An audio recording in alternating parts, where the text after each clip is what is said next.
I'd like to call to order the Newtown Township Board of Supervisors meeting of September 23rd, 2020 via Zoom. And as usual, we have a moment of silence, of which I'd like to again reiterate those that we should remember. All those affected by this horrible virus and their families, and those on the front lines, the doctors, nurses, EMTs, police, fire, all of them who answer their call to duty unselfishly. And those everyday important essential workers, the garbage collectors, the supermarket workers, the food servers, just to name a few. And here in our township, our management and our administrative staff, our public works, all together, they keep our township running. Let us support our local businesses the best we can and never forget to tip generously.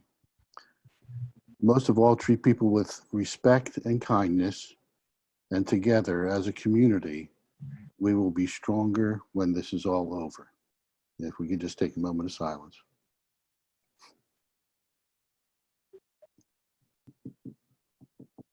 And now we pledge allegiance. I pledge allegiance to the flag of the United States of America, and to the republic for which it stands, one nation, under God, indivisible, with liberty and justice for all. Mr. Lewis, any changes or additions to the agenda today? Thank you, Mr. Chairman. There is one change to the agenda. We'll move the Planning Commission item 11A up under item 6, the first session of public comment. Okay. Well, we have no special actions, and I guess we'll go right into our first session of public comments. Any public comments on items that are not on the agenda today? Mr. Lewis, I guess you could read them. Yes, I have several, so bear with me. First is from Terry Halper, 7 Geranium Court. Dear Newtown Township Board of Supervisors, the board and township manager have proven by their lack of understanding of basic public health principles that Newtown Township needs a public health oversight. I requested the Newtown Township PA Board of Supervisors create a Newtown Township Board of Health as provided in the Pennsylvania Township Supervisors Handbook, March 2018, page 18. As defined, the Board of Health is a volunteer citizen committee of 5 members. I volunteer to be the first such member of the to-be-formed Newtown Board of Health. In this way, no one will ever have to fight as hard as I did for a basic public health good, a public restroom facility in a park. Second public comment is from the same gentleman, Terry Halper, 7 Geranium Court.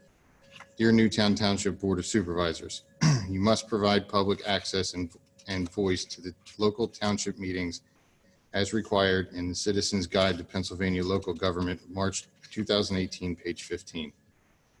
The Board of Supervisors and the hired township manager have become tone deaf to the citizens and need to be put under scrutiny, possibly by state oversight. The board and hired township manager's recent objections to non-negotiable public health good, bathrooms in public parks is demonstrative of the tone deafness I refer. The supervisors have not provided for open public access to public meetings for some time now, not even presenting ability to the public on Zoom. When the chairman of the Board of Supervisors, Phil Calabro, failed to respond to my request for public health issues and hid behind the township manager, Michael Lewis, he proved the need for open meetings and oversight. The meetings are required to be opened by public law.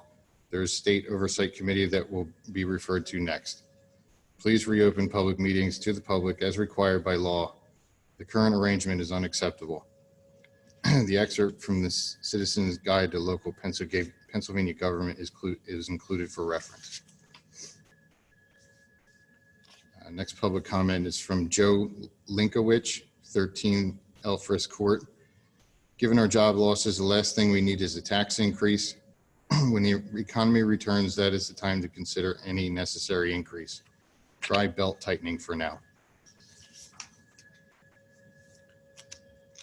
The Next is from Maria Parambo and Newtown Gate.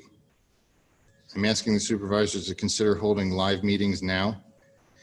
Even with limited number of attendees who are typically at the meetings, I'm sure it will be under the governor's mandate. Also, please go back to the original time of 7 p.m. People work and have appointments during the day, and I wonder how many actually know they're being held midday. Next is from Dennis J. Davidowski. No address provided. Supervisors, it's been a tough year for all of us, but as far as Newtown Township is concerned, why do we need such an unreasonable increase in real estate tax? I understand the loss of EIT, but it is not forever. Why do we need all these new hires? Cut down the increase in tax and reduce the number of hires. Why shouldn't the township have to be as frugal like the people who live in it for a year or so? Raising the real estate taxes is totally unacceptable. The lower real estate tax is certainly one of the main driving forces that people settle in the Newtown area. We certainly can put off hiring for at least another year until we get back to the old normal. And the final one is from John DeApril, 118 Broadleaf Place. When are you going to resume live meetings? I miss everyone except Johnny Mack.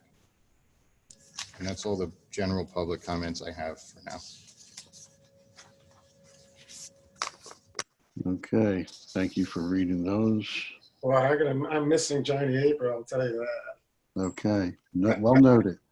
I guess next is, I guess we can get Alan out of here real quick. So Alan, if you're there, you can do the Planning Commission report. Can you step away? There he is. Okay, Alan? Okay, all right. Here to report a quick synopsis of our September 15, 2020 meeting. The Planning Commission did meet via Zoom on the 15th, and we reviewed the final draft of the E30 ordinance. There was a quorum. The PC conducted a final review of the E30 convenience store / gas station ordinance. Ms. Fountain presented the updated, saying that the ordinance is the same ordinance that was reviewed back in August 18, 2020. There were many comments for and against certain provisions, but the ordinance remained the same. Ms. Fountain did review the PC's concern with the canopy requirements with the township building inspector and verified our ordinance is in line with the building code provisions. The PC feels they demonstrated a significant effort to comply with most of what Provco was trying to create in an E30 use, and is hopeful that the Board of Supervisors will consider our recommendations and be judicial in their decision. There was a roll call vote, which recommended supporting the E30 use as is. However, it was not unanimous. And that concludes my report. Alan, can you tell us what the vote was exactly? Yes, I'm pretty sure that there was only one vote in opposition.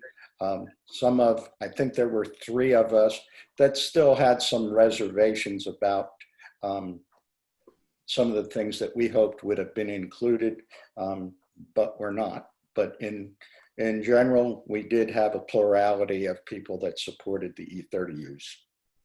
So the reservations were noted, I guess, at the meeting that these people have? Yes, it should appear in the minutes. Okay, thank you. Any other questions for Alan? Okay. Oh, okay, there's a Thank question. Hold on. Go ahead. Okay. We'll certainly look at the minutes. Could you give us an idea of how we can be judicial in our decision? Well, judicial, I don't know. That wasn't my choice of words. That was the secretary's choice of words. I think you've been more than diligent in addressing this. And I think that, we want to make sure that we have done enough to create an incentive for Provco to withdraw their challenge to our lack of the E30 use when they, came before the township in 2018. And I think we've, tried to let the parties know that being a jointure, it takes a long time to move an ordinance through the process. It's unique to the state of Pennsylvania. So if the courts would not allow us the time to create that use, I guess we live with the consequence. But, I trust in fair play by the courts as well as people coming into the township. And I think Phil demonstrated that in his comments that, Provco has an opportunity to say, yeah, we want to be a working partner in the township and not be a here as court ordered, Right. situation. So, I know you'll do your duty, and, I don't envy you the task, the type of whiplash that may occur from certain sections of the community about this use in the OR district. Thank you. Any other questions for Alan?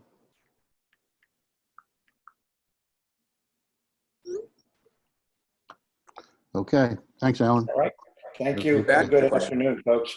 Take Bye. care. Actually, Chairman, I have a question for Alan. Oh, Okay. okay. There you go. Sorry about that. Alan, so is it fair to say that you need more time to run through this? No, I think that I didn't infer that we needed more time. We were somewhat disappointed in some of the positions taken by our jointure partners in terms of where the uses may fit in their particular community. Okay. But of course, they hadn't been challenged in courts by Provco. It was only Newtown Township that was named in the suit. So, we had to probably be more liberal in the things that we wanted to see included in the E30 use in the OR district, only because of the challenge that we faced. But the municipalities that we partner with have come a long way in the last 2 years, first accepting this use within the jointure, not just in Newtown Township, and then demonstrating that their communities are less densely populated, so smaller footprinted building on smaller parcels may be appropriate in terms of staying consistent with the harmony of their municipalities. Thank you. Mm-hmm. Okay, anything else? Okay. Let's Good wait. luck. Hold on. Have a good afternoon. Hold on. I just want to make Uh-oh. sure we get some late callers here. Oh, okay. All right, Alan, thank you. All righty. Have a good afternoon, folks. You too. eConsult Solutions, Inc., final report presentation. I saw Mr. Ray on here somewhere. There you go. Okay, sir. Thank you, Mr. Chairman. And before I start our presentation, I just want to thank the board and the staff for their cooperation during this project. It's obviously been done at a very different and unique time. We did not expect to have a COVID crisis in the middle of this project, which obviously has an impact on a lot of the findings and a lot of the information and even the way we were able to undertake the project. But we had great cooperation from the staff, from the leadership of your departments, and from the supervisors. Had the opportunity to meet with all of you, and we're thankful for the opportunity to be a part of this project, and hope that we can be helpful to the township as it moves forward. I'm going to run through a presentation. You have received ahead of time the over 100-page report. That was a detailed report with lots of information as well as appendices included within it. There's a lot of detail that goes beyond and behind this presentation, but we'll try to give you a summary and be glad to answer questions at the end. Thanks, Micah. Why don't we get started? This project is a part of DCED's Strategic Management Planning Program called STMP, with the purpose of establishing short and long-term financial and managerial objectives relative to your revenue and expenditure trends and the policies, ultimately to strengthen the fiscal capacity of the township. We went through the 5 steps that you see there on the right, including financial condition assessment, financial trend analysis, management audit through our discussions with the team. You will then we have provided you a multi-year plan recommendation, which will be up for you to adopt. And then you have 5 years of duration for the program. Thanks, Micah. So what did we do? You've seen a little bit of this slide before, but I wanted to just, we've gone through your finances in detail. We've assessed multi-year results rather than a single-year snapshot. We identified some of the factors that have led to your current situation, which has been a declining fund balance with the potential for going further. We did, in the midst of this project, and this was not within the original scope of work, did a near-term cash projection as a result of the COVID-19 crisis. Obviously, that has played into the longer-term projection, so became very important. We met with all your department heads. We did also do, at your request, some benchmarking of neighboring communities on a range of factors.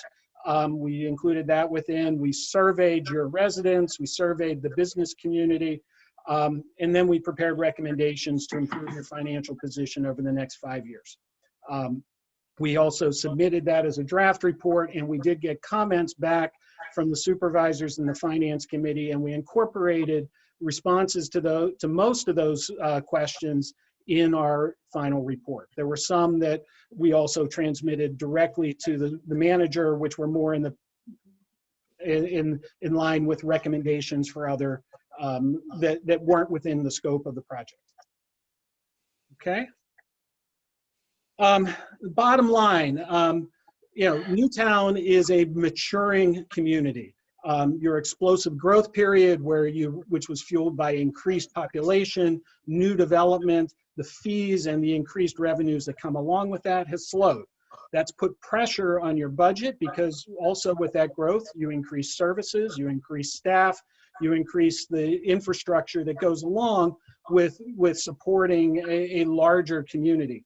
Along the same lines, your EIT revenues, which grew as your population grew, and also as you had the opportunity as a business center in this portion of Bucks County of collecting non-resident EIT for a long time, because other communities did not have an earned income tax and their residents were working in your community, that slowed as additional communities have adopted their EIT.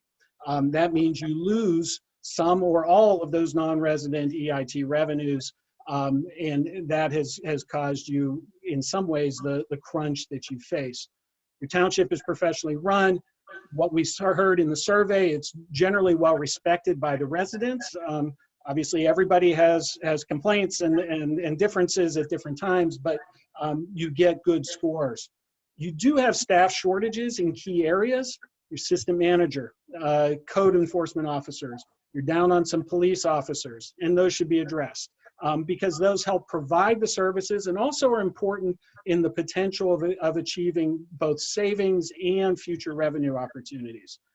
We saw opportunities to put in place long-term processes and systems that can help better manage your services and capital expenditures, which over the long term can reduce costs. Also opportunities for savings in reducing overtime and comp time, and also potential for sharing some of the service costs, particularly in your emergency services and potentially in your public works. But underlying all of this is that the COVID impact is disruptive and is going to require flexibility and adaptability in future years. Thanks, Micah. That's led us to some key recommendations, and we'll go through these as we go. We do think it's important to enhance your revenues by introducing a real estate tax millage to the general fund budget beginning in 2021. Some of that is to make up for what has happened as a result of COVID, but you would need to be doing this no matter what. We believe there are opportunities, and particularly potentially coming out of the COVID crisis, for cost sharing or regionalization of services like police, fire, and public works. We do think you need to adjust your staffing levels to maintain your quality services and support township activities. And then we think there needs to be a focus on economic development to maintain and grow your tax base. Thanks, Micah. We'll move it quickly through the historic financial results. You've seen this in the past. What we've seen over recent years is a divergence between your expenditures and transfers and your revenues in your general fund. Couple key points within that were when Middletown Township introduced their EIT, taking away some of your non-resident EIT revenue, the Lockheed Martin closure, both resident and non-resident EIT revenue impacted by the Lockheed Martin closure in 2015. You've relied on your fund balance to cover your operations and capital transfers in every year but one since 2016. You've had the relatively flat revenue growth. Your general fund is heavily reliant on the earned income tax revenue with no general fund real estate tax millage. And while your overall operating costs are stable, your salary and health benefit costs continue to grow. And some of those are difficult to control because they're guided by your labor agreements. And so they're not easy to just cut and constrain. Thanks, Micah. What this has led to is a fund balance trend that's been going down from your peak in 2016 of nearly 30%. That's fund balance as a percentage of revenues, down to about 8% in 2020, which was your budgeted number. That's going to go down a little bit more because of COVID, but it's in that same general area. And we see that trend continuing if no action is taken going forward. Really basic thing to remember is the GFOA generally recommends about a 17% fund balance in order to be in strong operating. The board is to be commended for at least passing an ordinance around a 10% fund balance. Thanks. With all of that, we then took baseline projections. And the baseline projections are basically, if nothing else changed, what would happen? You see the big dip in 2020 as a result of the COVID crisis. You then see growth. Some of that happens because you're going from a low back up to a high in terms of your growth, particularly on the expenditure side. But continuing trend following based off of what your expected costs are and what your expected revenues would be. The 2022 projection accounts for a full return of revenue from your recreational programming, contributing to a larger than average increase in revenues that year. If you're able to get back to that in 2021, you would shift those numbers back a little bit as you go forward. If that trend was to continue, this would be what our expectations would be for the fund balance. We know that's not what you would allow to happen, but this is the case. You would be falling below that 10% minimum beginning in 2020 and to continue decreasing through 2025. So then, as we look at the recommendations, one of our primary focuses was achieving that 10% minimum fund balance that you had set. And here's what that means. When you look at the difference between what the baseline expenditure projection would be and the maximum expenditures needed to stay at that 10% fund balance, that bottom line there is that difference. That means you either have to find that amount in savings or find that amount in new revenues to stay at that 10% balance on an annual basis. Obviously, if you fall below that, it makes it harder to catch up each year as you go along. So what we're looking at is about a 1.7 to $2 million a year number that we're trying to find as we look at this number to try to stay at that 10% minimum fund balance. Thanks, Micah. 5 different ways you can take to move on that. Obviously, one is cost containment. Second is adoption of best management practices to achieve operating efficiencies. Those typically are longer term and could see benefits at the end of this period, not necessarily right away. Those things don't happen right away. Revenue enhancement, implementation of a long-term economic development strategy. Again, you would see benefits later in the program as a result of that. Hard to predict what those would be. And then pursuit of intergovernmental cost sharing strategies, whether that be for services that you already provide or services that you could provide with other municipalities. As a mature community, you've built an infrastructure that has value, and you already provide police services with Wrightstown and receive some revenue as a part of that. You already provide a share in the fire service protection with Newtown Borough. We'll talk a little bit about what could be done on that. Questions about whether there are other opportunities, particularly as your fellow municipalities are going to face some of the same challenges you are as a result of the COVID crisis. What could be done, and what could that thinking be? Thanks, Micah. So when we looked at cost containment, through our interviews, through our discussions, one of the things that really came out was the police overtime and comp time accrual. That can become, that is both a management challenge and a contractual challenge. So some of this has to be dealt with in your labor negotiations. You can't just unilaterally solve some of these problems, but other parts of it are management, and your police chief is looking at this and looking particularly at better management on the overtime. And the comp time, the opportunity there and the challenge with comp time can be that if someone accumulates comp time and they're able to take it to the end of their time, they get paid for that at the higher salary rate than in their current year. Our recommendation is to think about how you would start collecting that during the current year and clearing those books at the end of each year. We think that it's important that you implement some new long-term planning processes to better manage your staffing, your capital, and even your fleet management. With that type of planning, you move from reaction to proactive maneuvers that can help you in terms of managing what your cost allocation is going to be. You're prepared for expenses, and even can shift them in different years in order to better manage your expenses as you go along. It is going to be important to constrain your salary and benefit growth rates. Again, a lot of that is controlled by some of your labor agreements. 60% of your labor costs come from your police department. That is not an easy thing to restrain right away, but managing retirements, managing replacements gives you opportunities, and that goes back to the staffing plans and more of a strategic approach to this. You've started this already now, regular multi-year financial updates, moving from year to year to looking out to the long-term impact of new programs, of new hires becomes an important way of doing that. We also recommend periodically benchmarking your employees' salaries and benefits to make sure you're staying in line. Some cases you might be low, which then puts you at risk of loss of employees. When you have loss of employees and turnovers, there's a cost to that. On the other side, some may be high. Then you might think about what you're doing in terms of your long-term planning for that. Move on to the management practices. When we looked at your management, a couple things stood out. We saw a need for a full-time assistant township manager, and you ask a lot of your township manager in terms of the role and the activities that Mr. Lewis plays.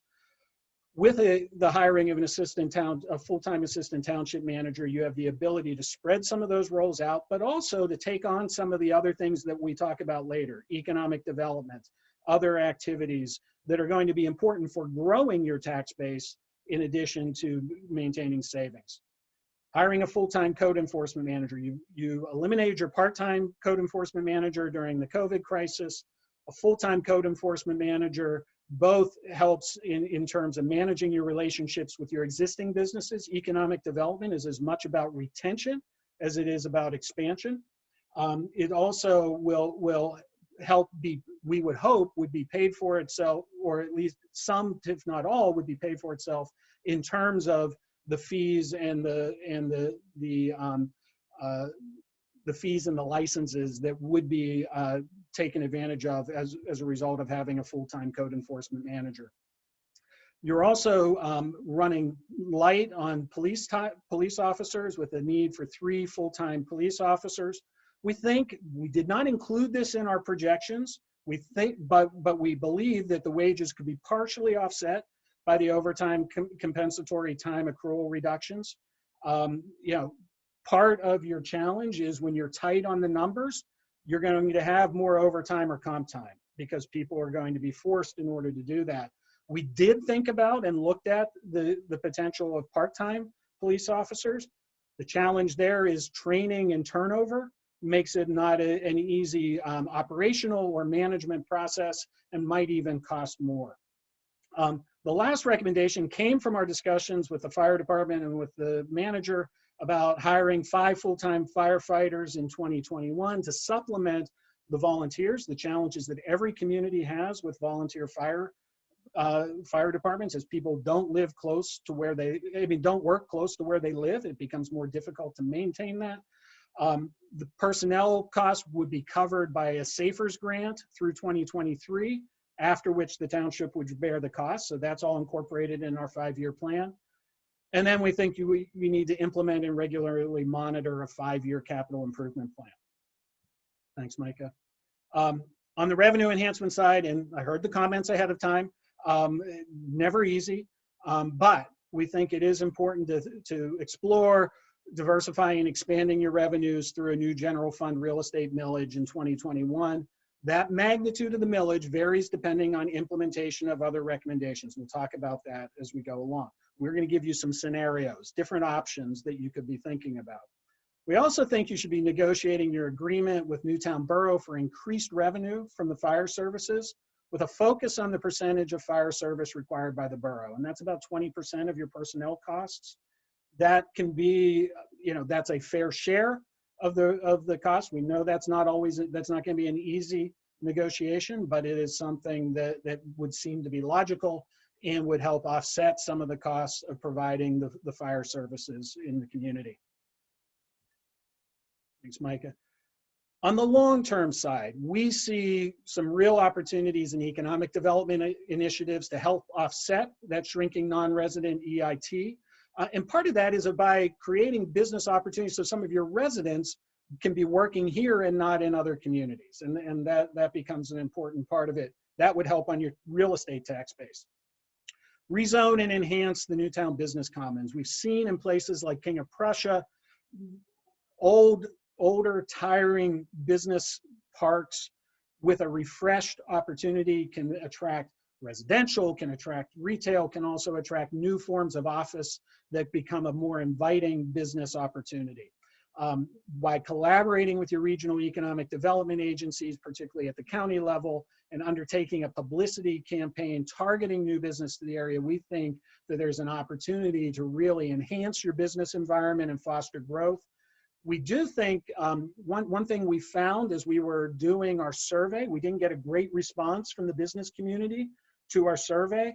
We think there's an opportunity for more touch points. You have an economic development committee with a new, either the township manager or the assistant township manager meeting on a regular basis with all of your businesses. They're important taxpayers in the community, and making it known that you really care about them and that you're listening to their concerns can be an opportunity for enhancing that and maintaining and retaining those businesses. You also have an opportunity right now on the economic development front.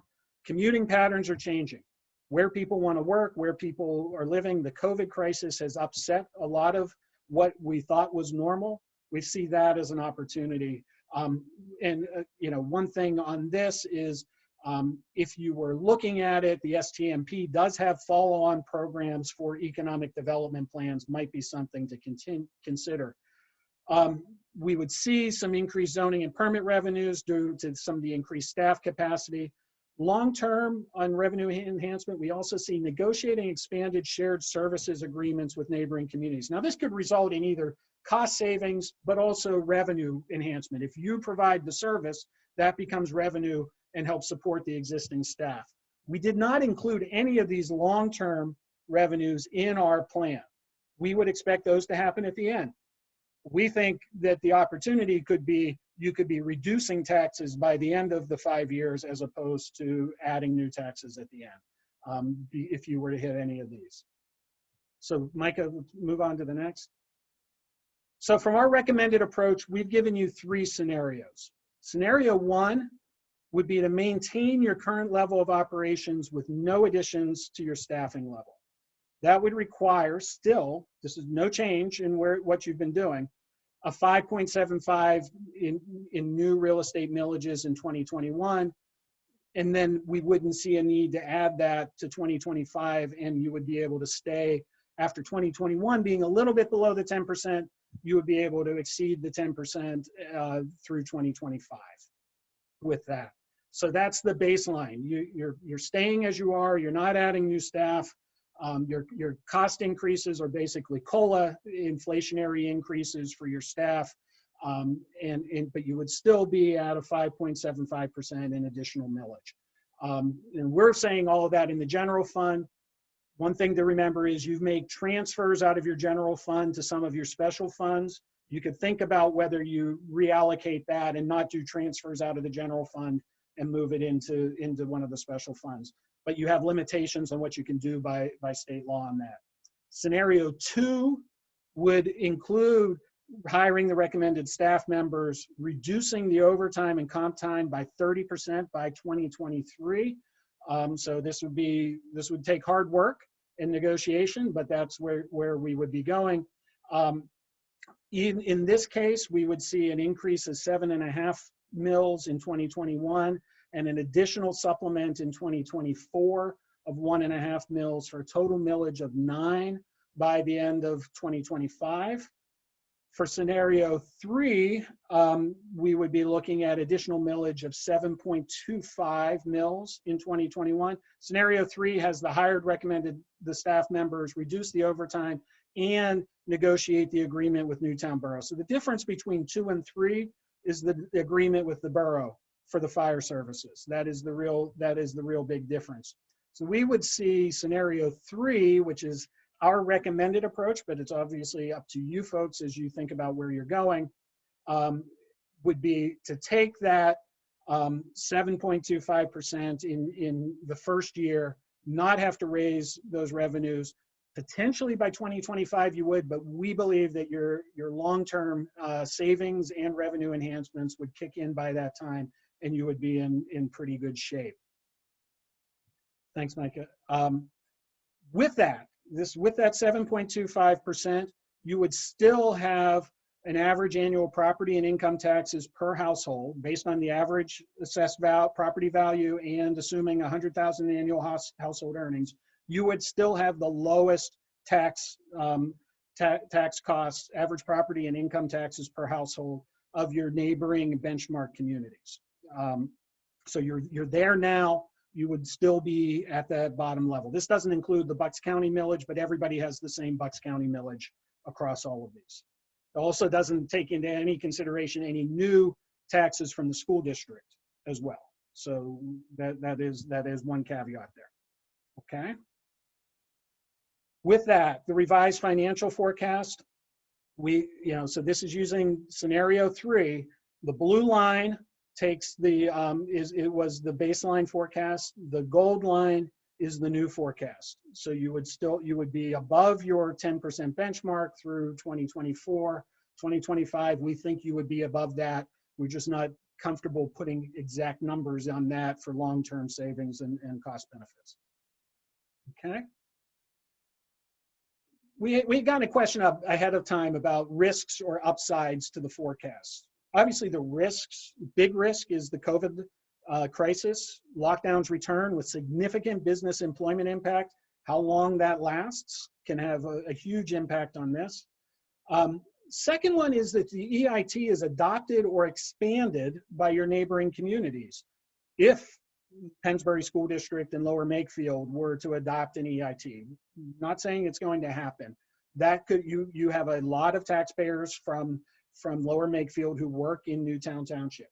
If Middletown Township was to expand their resident EIT, and then you would not get the share beyond what you get right now.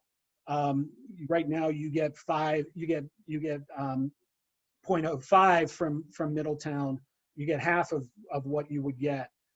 You lose those two. Those are fairly significant changes. Right now you're benefiting some from people like myself who work in the city, whose businesses in the city are now paying local earned income tax. You have an opportunity to capture some of that. That moves into the upsides. Changing commuting and working patterns more people who maybe worked in the city who now stay in Newtown and work from Newtown can be an opportunity.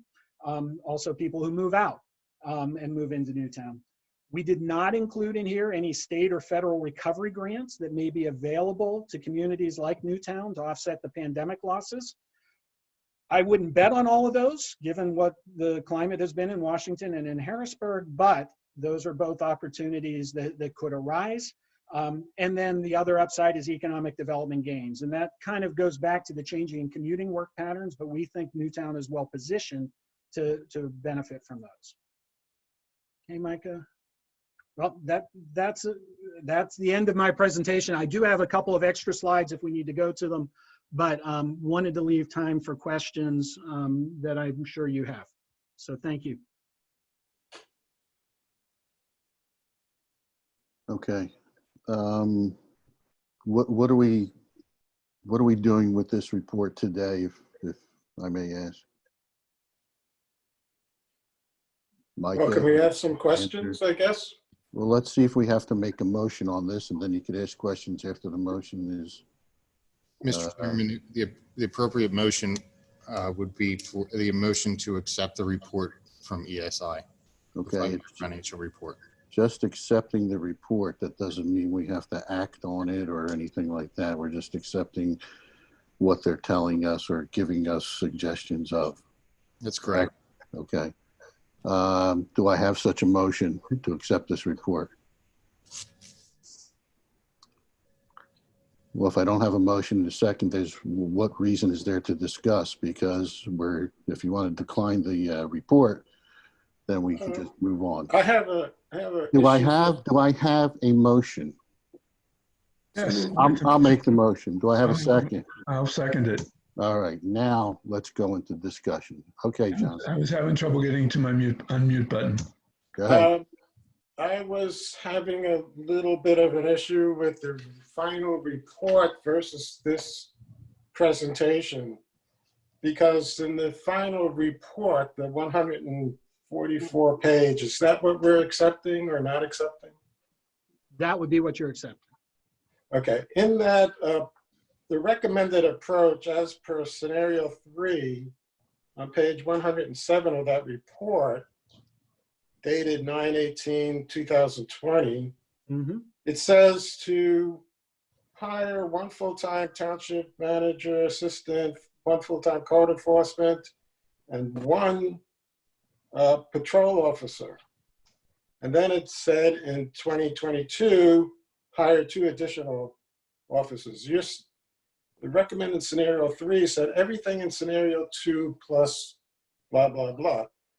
So scenario 2 talked about hiring additional staff. And now you're talking in your PowerPoint here of hiring all 3 police officers in 2021. So I think there's a little bit of inconsistency there.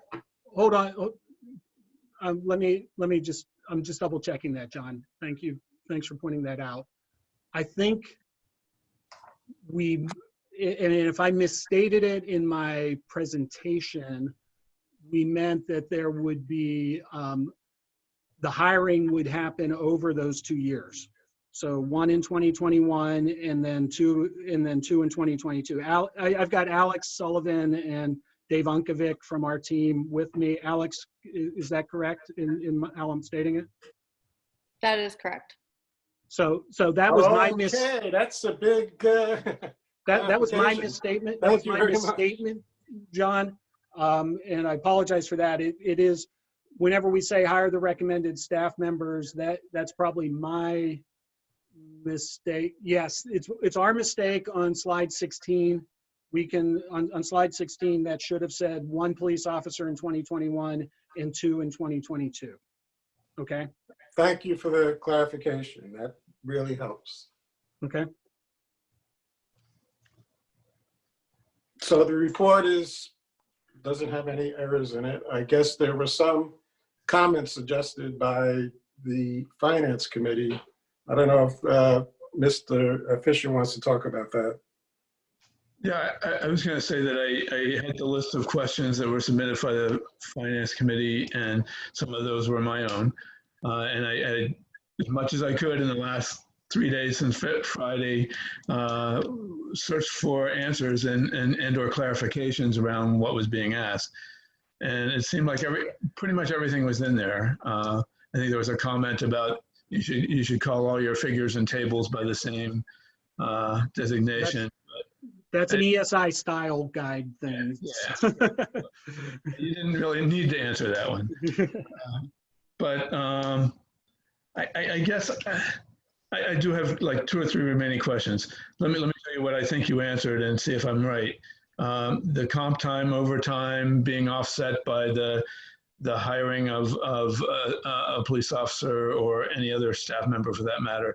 There's a calculation in there that has to work out for that to be taking an opportunity of a savings in the. Correct. And okay, so did get that. And you said you didn't do all the calculations on that, but you did do a comparison to see that it would be possible. Yeah, I think what we were looking at was, it's really setting a goal to reach that number and working collaboratively to do that. I mean, it's, but some of that is going to take hard work. You have some labor negotiations, you have some, discussions with how things are scheduled with your police department and others. And it's going to be effective use of staff and resources to make that work. But, creating that long term where you're clearing comp time every year, I think becomes an important principle to try to be adopting. That you're clearing that, you're not letting it carry to someone who it was earned in 2015 and then it's paid out in 2024 at that higher salary level. Right. That's, it's almost for predictability and management purposes as much as anything. I remember doing some of that in a prior life, so it's tough. Let me just stay in the same vein. The hiring of the codes officer might be offset by the at least in part by the increase in fees. Yeah. And we did not include that in our revenue enhancements. So correct, Alex, that's correct on that? Yes, that's correct. That's correct. We did not include that in the revenue. So that would be bonus. Okay. But we would hope that you would set the goals that's what you're trying to achieve. Good. There were some really fascinating economic development ideas that would kind of be long-term. Yeah, I mean, I don't think you can ever expect kind of economic development. I mean, you need to be committed to an economic development program. And I think that's kind of the key. Those things accrue over time as you build your reputation, as you build the attractiveness of the community. All of those things, accumulate over time. There could be some short-term economic development benefits as a result of the pandemic. I think there's actually opportunity there because of the change in commuting patterns. And that's space as service. Oh, space for service? Yeah. There are a lot of people like myself who used to commute an hour and 15 minutes into the city of Philadelphia who are now not commuting at all, but might not like working out of my dining room over the long term. So are there opportunities for co-working spaces, space as a service type opportunities, perhaps even converting some existing facilities into that? Yep. Appropriate for whatever is needed, but one person office is perfectly okay, even under current restrictions. So creating those types of opportunities, we mentioned in a separate memo. We didn't put this in the report because we didn't think making a recommendation for somebody to talk to was appropriate in the report, but we did in our conversations with Micah have communicated we can make some recommendations on people to talk to about that. That was one of my comments in the questions. So right, and a great one, just to give you an example, I got to know him doing the county's economic development plan. Was there's a company called Stacksco in Doylestown, which is a co-working space right in the center of Doylestown. They also have some other spaces that they're looking at in Bristol that create, that both provides office space, but also even provides some additional services for entrepreneurs, for small businesses that are starting out. Thinking about that, thinking about incubator space in your business park, I think are both opportunities to grow. You get one of those small businesses that starts in your community and they grow, then hopefully they're going to stay in your community. And that's really what you're looking to do. Steve, are you talking about shared office space that, Could be some shared office space. Yeah. There are companies that are, heavily involved in doing this. well, I know that there are some places within the atrium and also on, I believe, Penn's Trail that are these offices that people just rent the office. And like you said, the services that come along with it may be the use of their conference room, share on the copy machine, things like that. Is that? That's what I'm So talking in about. other words, say a person, like yourself that may work for a corporation, but just wants to stay in the community, if their company is willing to pay that rent, they could also have that small, I'll call satellite office, which may only be one person, Correct. but they rent all the other services. And I do believe we have quite a few that are right within Newtown at the moment. And I think there's some that are in Newtown. And then I think the other part of why having conversations with some of your employers who are already here is you may find some people who have some extra space that they'd be willing to put out there as well. Creating an inventory of what's available and making that aware, making people who live in the township aware of that could be an opportunity. There's a whole other side of this, and I know we're saying that, something about increasing taxes, but don't forget your neighbors over across the river are also looking at a fairly significant tax increase as well. You may have some opportunities for attracting some New Jersey companies or New Jersey individuals to move into Newtown as well. It's great. Steve, and I got a question. Oh, I'm sorry. Well, Mr. Fisher, are you finished with your questions? I did have one or two, but go ahead. Oh, please go right ahead. I apologize. I can Like a wait. wrap up. So I had a couple of wrap up questions. Go for it. I apologize. You sure? Mm-hmm. Okay. The scope of work and how it changed. I think, Mr. Ray, you and I have had a conversation about this before, but the scope of work question with having to do some different projections around COVID, did it take you out of your normal method of doing things, and did we lose anything in that in our scope of work? No, I don't think you lost any, you didn't lose anything. You got a more accurate scope of work than if we had ignored COVID, obviously. For us, it was additional beyond scope work for us to do, but it was important to do. So it's value added. Right, yeah. I mean, we definitely could not ignore the impact of COVID on the finances, on the long-term future, because it's not like we're saying that 2021 is going to go back to where you were in 2019, even in terms of revenues, in terms of even some of your expenditures. Yeah. It's going to take some time to come out of this, and that then ripples through even the long-term projection because you're starting from a different base. And so, the other thing that the COVID crisis changed was also even some of the ways that we would have done this project. We would have been meeting with you more personally in terms of that. We would have had a more extensive public meeting than we could do over Zoom in terms of meeting with the public. Those are just things that, because of the pandemic, that changes how we had to do the project. Not necessarily that it changed the scope, but it does change a little bit about what we did. That didn't stop us from having meetings. We had all the meetings that we felt we needed in order to make it. I think we had difficulty connecting with the CWU, but that was a kind of, we just couldn't get the meeting to be scheduled within the time frame of what we were trying to do. But other than that, weren't any issues that way. It just would have been, it's always different when you get to sit down with somebody than it is when you do it on the phone. And then my final question is, where do we go from here? Would you be available for either consultation with us or maybe doing another, maybe to the extent of doing a public forum?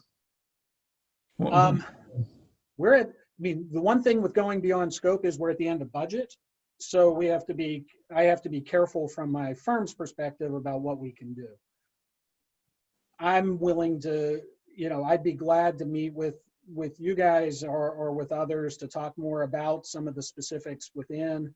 I'm just going to have to do it within limit and also just within, what we're not able to do is necessarily go much beyond the work that we've done here. It's more about explaining and what's in it. I think also though, by being in the STMP program through DCED, that then opens up other grant potentials for future work, whether that's us or somebody else. Again, I'm not recommending it has to be us. It could be, but it could be somebody else as well. One is economic development follow-on plans. The DCED does have a grant program coming out of STMP for that. The second is there are grant programs for regionalization. I just noticed reading through one of the Pittsburgh papers, there are 4 municipalities in Pittsburgh that are working right now on a police regionalization program. A couple others across the state that are looking at those types of programs. Those take some technical detail to do a study, to understand what the allocations are, what the cost savings were, how you would share the costs across communities, all of those sort of things. I think that could be money well spent. And again, I think both of those have matching fund options if you look at that. Those are expenditures. So I'm not, you have to think about what that would mean from the township's perspective as well. Thank you. I yield to Mr. Oxley. Thank you, Mr. Fisher. Mr. Ray, going back to economic development, and you were talking about like Staxco out of Doylestown and just a lot of those satellite office space that can be used.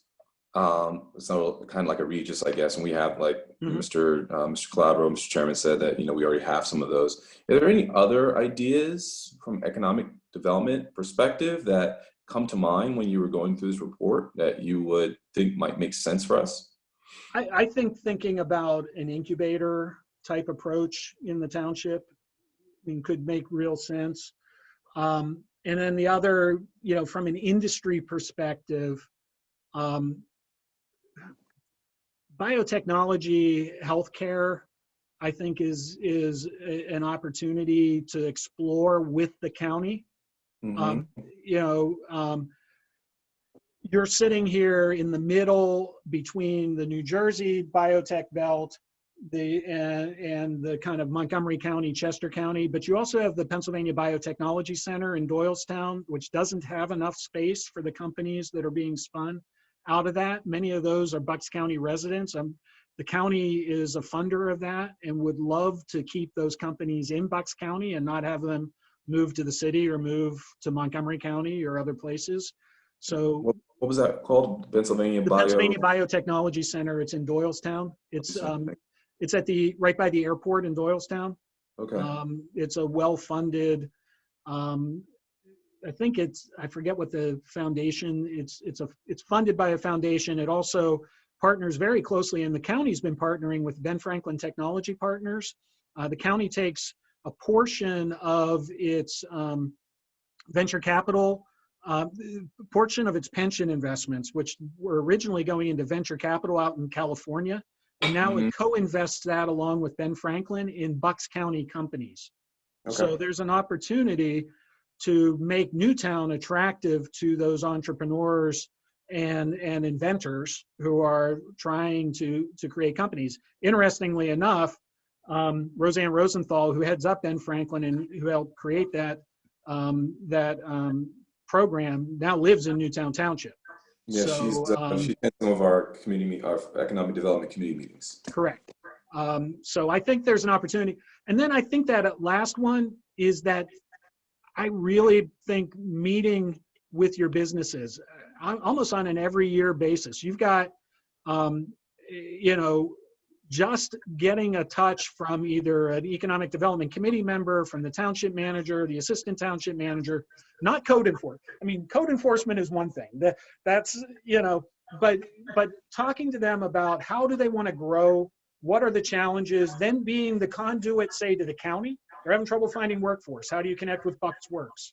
They're having trouble getting financing. Is there an IDA loan program to do this? You can tell I'm an economic development guy more than a local government guy. This is kind of what I like doing. But I think those becoming known as someone who cares about the businesses in your community and are looking to help them solve their problems and grow. I think the last piece is I would think about doing a recovery, you know, doing a special effort around recovery right now. You have a lot of businesses that are also hurting right now, whether that's your restaurants or others. I mean, you've, as a community and as a board of supervisors, you've invested a lot in the restaurant and entertainment and retail part of your community. Those folks have been hurting, helping them with a recovery plan, connecting to resources, making sure they're aware of the county grant programs, all of those sort of things can be a real opportunity, and also a chance to bring that business community together in a conversation about where you're going to rebuild to afterwards. What are your opportunities for afterwards?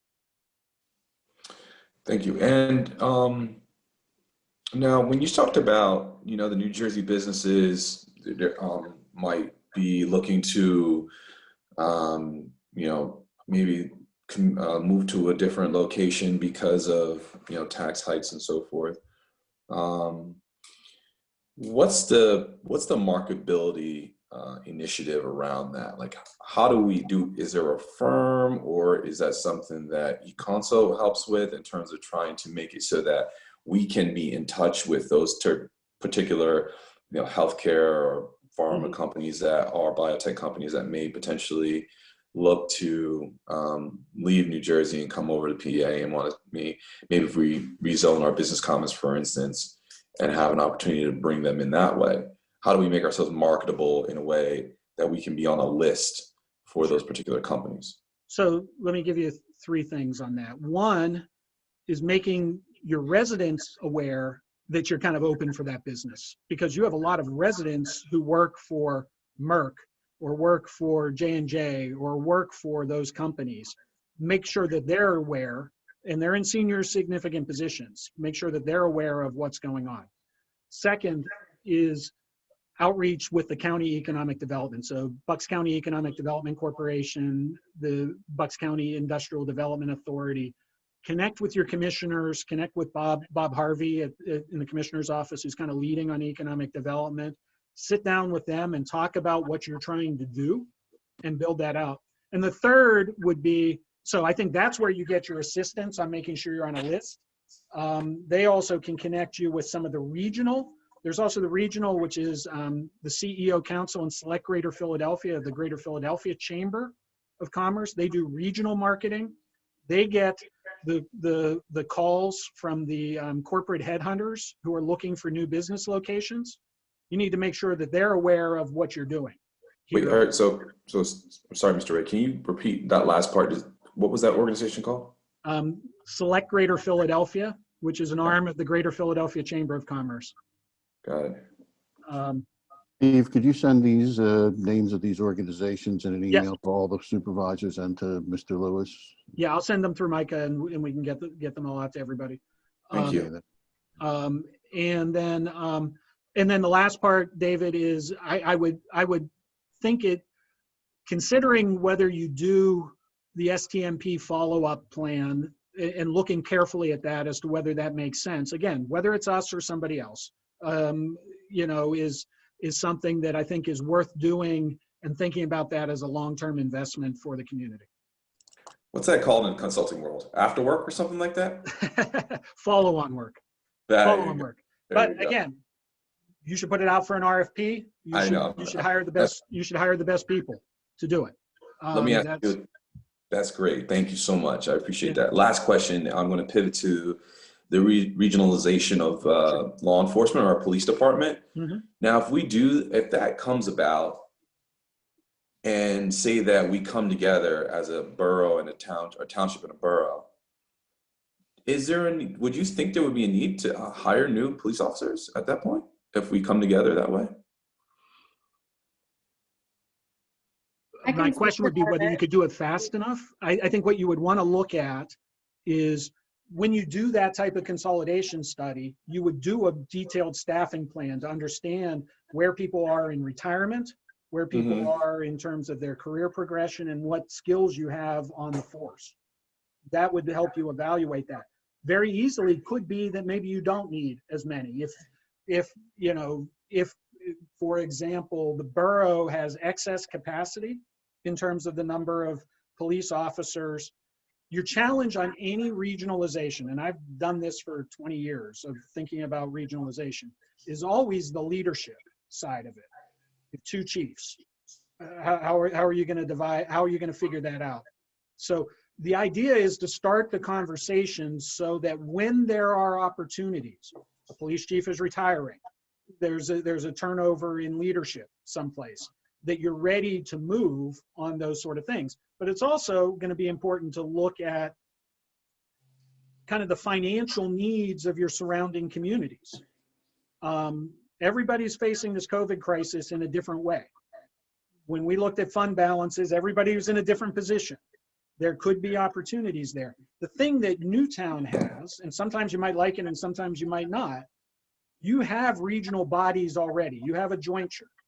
That's a natural body that could be used. You're already partner with Wrightstown.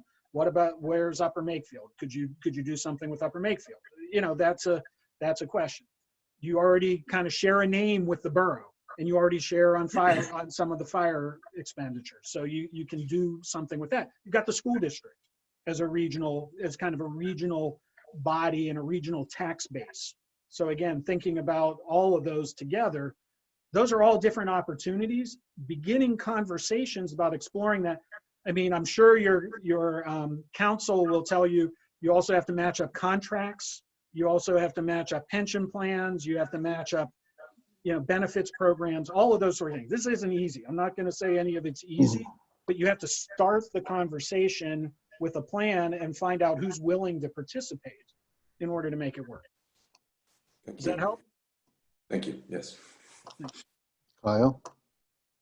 Dave, I was going to say, Dave Onkovic, anything to add to that? You've done this for a long time as well. No, I think you covered it real well, Steve. It's difficult, but it's got to be the way things are going. There are just too many growing expenses for all the local governments in Pennsylvania for them to be able to sit back in the next 10 years and not change the way things are done. And hopefully the legislature will recognize this and give some financial incentives to counties and local governments to start moving the way they need to move to address police and fire and other needs. So. I would stress the get ready so that when an opportunity arises, you're ready to do it. Not, you know what the rules are, you know what the checklist is, you know who the dance partners might be. And then when there's an opportunity, take it. Thank you. Kyle, you have any questions? I don't have any questions. Thanks. Okay. Phil? I have can I ask a question, John? Yeah. Okay. Sure. Okay. Thank Sorry. you for the permission. I appreciate it. Can we put up page 20 of your report that you gave today? I think a concern of a lot of people is that dirty word taxes. And I just want to, maybe, I don't know, we've mentioned this before to the public, but seeing the little slither of Newtown Township and the big slither of the school district, and you didn't include the Bucks County millage. Right. And again, this is a guesstimate to me, but it looks to me like 90% of our taxes is going to the school district. Possibly, I'll say 2.5% to the township, and maybe 7.5% to the county, which again, I think people have the misconception when they get their tax bill that that money is coming to Newtown Township, whereas the place they should be taking their pitchforks to is the school district. For what they're paying, and I think Mr. Lewis may have this broken down when he does the budget, but I'll say roughly between $150 to $200 per year coming to the township for police protection, fire protection, public works, park and recs, things like that. I don't think maybe the residents don't know the big bang for their buck that they're getting. And then that 90% of their tax money is going to the school district. And again, maybe 7.5% to the county. Again, I just think this is something that people have to understand in regards to where their tax money is going, and not to assume that all that tax money is coming to the township per se. So I just want to look at that chart. I mean, I just foresee that the blue line just keep growing and growing and growing. I mean, look how it grows throughout all the townships that are mentioned. And I think even places like Doylestown Township, which is in Council Rock, Buckingham, which is in Council Rock, Lower Makefield, which is in Council Rock, those school districts are all getting the brunt of the tax money. So I know taxes is always a dirty word, but I think people have to assess what they're getting for their tax money that they're paying. And I just wanted to go to that chart because I think that chart really breaks it down pretty good in that aspect. I don't need any response. I'm just wanted to, again, I think the public needs to be educated and know where their money is going and what they're getting for their money. And I think this chart is spot on. As a Newtown Township taxpayer, I agree with you. Well, thank you very much. I appreciate that. Anyone else? Further questions? Mr. Chairman, I didn't realize we were going to ask a bunch of questions in relation to this motion just to accept the final report, but I'd like to ask a couple more questions if that's okay. Sure, go right ahead. In the report on page 33, you stated based on various sources of data, including reporting from the township, the total revenue collected by the township is projected to be 8.0% lower than the budgeted amount for 2020. Can you give some more details about various sources of data and how you came up with that 8%? Alex? Yes, I can give some more insight into that 8% projection. This goes back to the, COVID-induced cash projection that we ended up doing earlier in the summer, I would say, is when the bulk of the work was done. So at that point, we had, monthly actuals from the township, from the Department of Finance to see, where the revenues and expenditures were at that point in the year as a percentage of the full annual budget, as well as comparing to at that same point in 2019, where were the revenues and expenditures for various categories. So, during a quote unquote normal year, what level would we expect these things to be at and where are they instead, if that's different? Also taking, just general insight from Mr. Lewis and others about things to come, such as, I believe when we first started this projection, summer camps had not yet been canceled. That was a question still. At some point we received confirmation that that's happening. So then we know, some more savings there on expenditures, but also unfortunately on the revenue side, it's a much bigger hit than it is a savings, things like that. And then we also have just been working in general using various U.S. Census Bureau data sources for the most part, also Department of Labor and other, BLS and other sort of more nationally based data sources to sort of take into account where the employment situation is for EIT and things like that, to sort of try to project what the rest of the year would hold for that as well. So John, one of the things we do on that is look at which industries have been most, we're able to get off of your taxpayers what, the local residents, where they were, what industries they work in. And we have projections based off of, is this an essential business? Is this a less essential business? Are they able to work from home? Are they able to not work from home? What has been the hit on the economy? So we're doing projections based off of that. And we're doing that in a number of communities all around greater Philadelphia and actually around the country on the same sort of things. Speaking of the EIT, the residential EIT, which is a major $5 million or something like that in the budget. I got information from Keystone about Newtown comparing the period from January 1st to August 31st with 2019, and they say that Newtown specifically is up 4.8% or $258,000 in collections from where it was in 2019. So I was just curious how much EIT figured into that 8% decrease, but I understand there's a loss from the Parks and Rec and so on, which is probably a major factor there. And I would, and John, one thing that I think we would be careful for next year is to be careful about next year, particularly for the people who will be paying their taxes for the full year in April next year. You could see some diminishment on what you normally get. Remember, this year's April, which was delayed into probably June or July, was really for last year.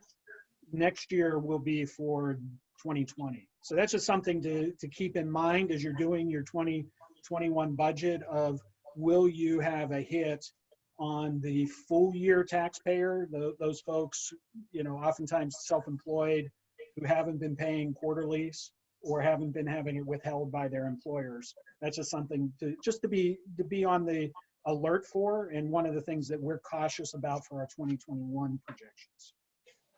Okay, getting back to the personnel hires clarification, again, let's the firefighters, the 5 firefighters, it wasn't clear in the report, as far as I can read it, in which year these 5 additional firefighters would be hired.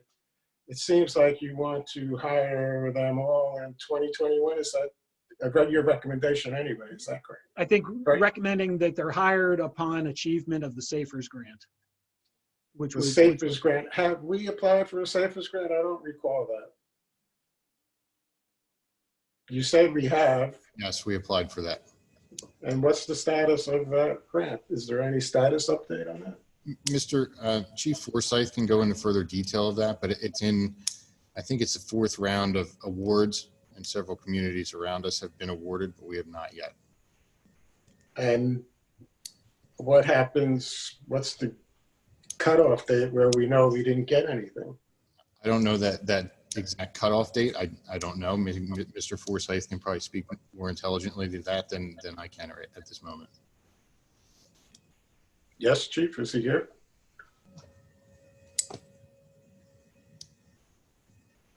All right, and you get ready, but Steve, you also mentioned that the SAFER grant would pay for the personnel costs of the firefighters. However, I did a little bit of research. I'm not an expert, but I was under the impression that the SAFER grant only covers the salaries and not 100% for 3 years, maybe 100% the first year, but that's a special COVID-19 case. And then I thought maybe 75% the second year, 35% third year. Can you clarify that? I cannot. Can you hear me Well, now? you're claiming that it will pay 100%. You're claiming it'll pay personnel costs. And in that personnel costs, I mean, there's salary plus there's other fees like health insurance, retirement funding, and so on. That is my understanding that Safer Grant does not cover. Maybe the chief can explain better. That is all covered with Safer Grant. Everything is covered? The salary and the benefits is 100% paid for the 3 years if we receive the grant. 100% every year? That's correct. Okay. It was originally set up as a 75% and 25% offset by the township, but due to the COVID, the FEMA has extended it to 100% for the next 3 years. I see. Thanks very much for that clarification. You're quite welcome. Now, I've heard residents saying that there are winners and losers in this real estate tax situation. For example, and I think Chairman Calabro mentioned this, that there hasn't been any reassessment of property since 1975 or something like that. 72, I think. 72. And so a resident from across the street from the township there was complaining that, you know, his newer townhouse, they're paying closer to what their true market value is, based on their true market value, whereas the older houses are not. So, and this might have a negative impact more on older and retired residents. And some other residents recommended, why can't we, for example, increase the resident EIT tax to perhaps 1.5%? And I was told that that additional 0.5% doesn't have to be shared with the school district. And that could significantly add income to the township, don't you think? We saw that question, and under second class township code, you're limited to 1%. Is that correct? Yes.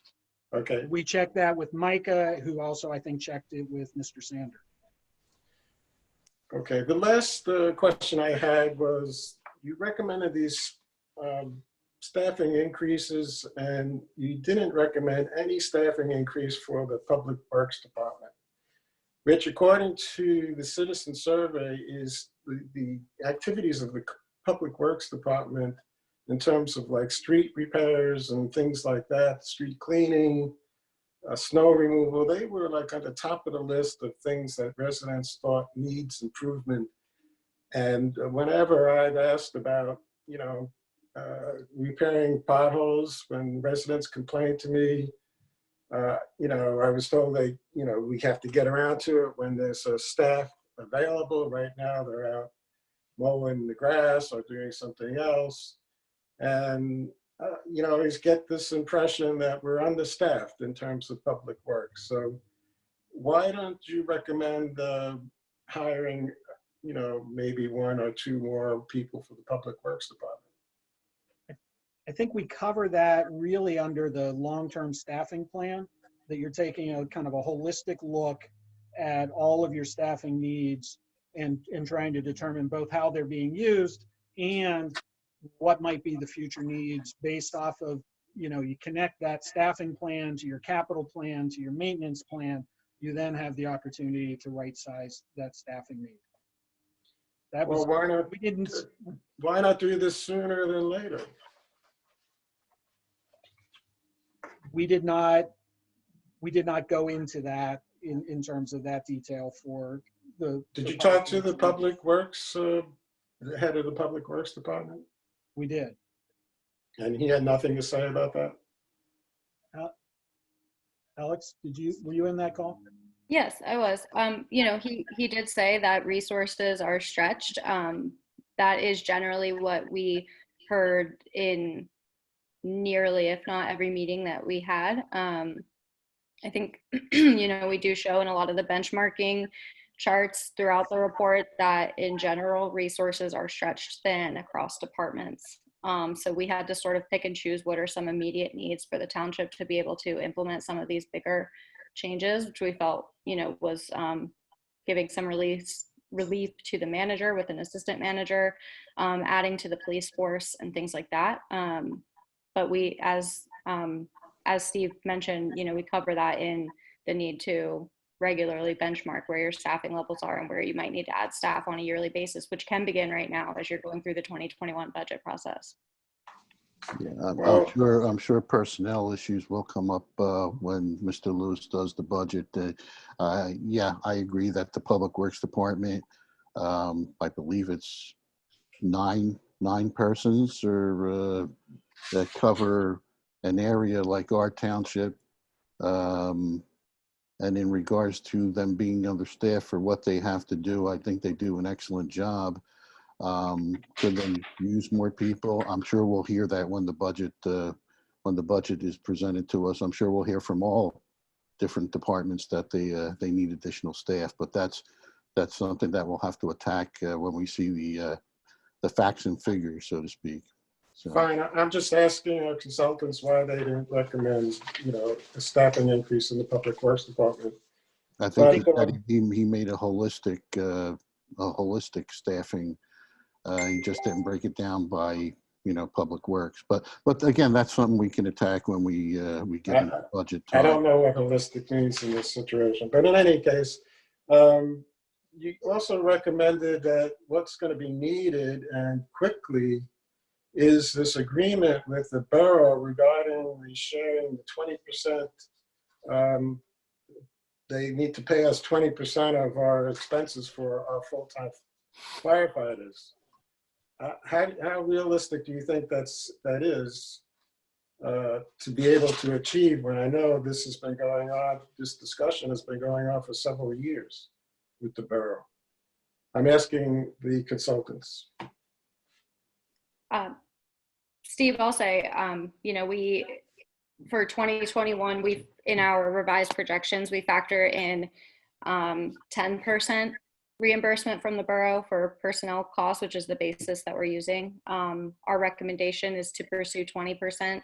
And so the revised projections for the 2022 forward factor in 20%, but because of the timing of where we fall right now, obviously people are already well into budgeting for 2021 and things like that. That was our way of sort of conservatively factoring in the time, was to just do 10% for 2021.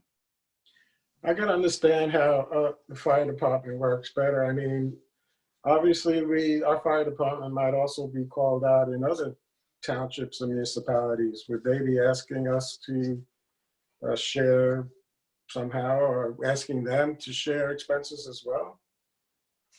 I'm sorry, I've had technical difficulty and I'm not hearing you right now. Hold on. Okay, can you hear me now? No. All right. I'm going to come out and come back in. I'm sorry. John, are you Technical talking about intermunicipal assistance? Yeah, I mean, Fire response?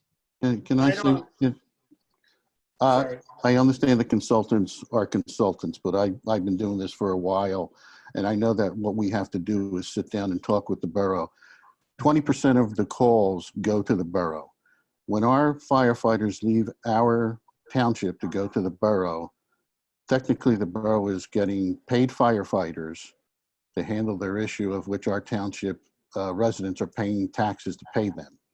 So we're just asking for a equitable cost here to come to the township for what we're doing for the borough. Now, naturally, we wouldn't let anything burn down in the borough. I mean, that's a misnomer. That would never happen. We would cover, but there are also other things that we do when we go and cover the borough, when our paid employees are going there.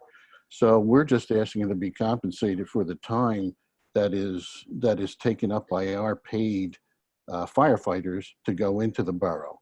And again, that I think it was Alex that said that's not something that's going to happen overnight. We have to sit down with the borough council. We have to go over things. We have to come to a equitable agreement, and work things from there.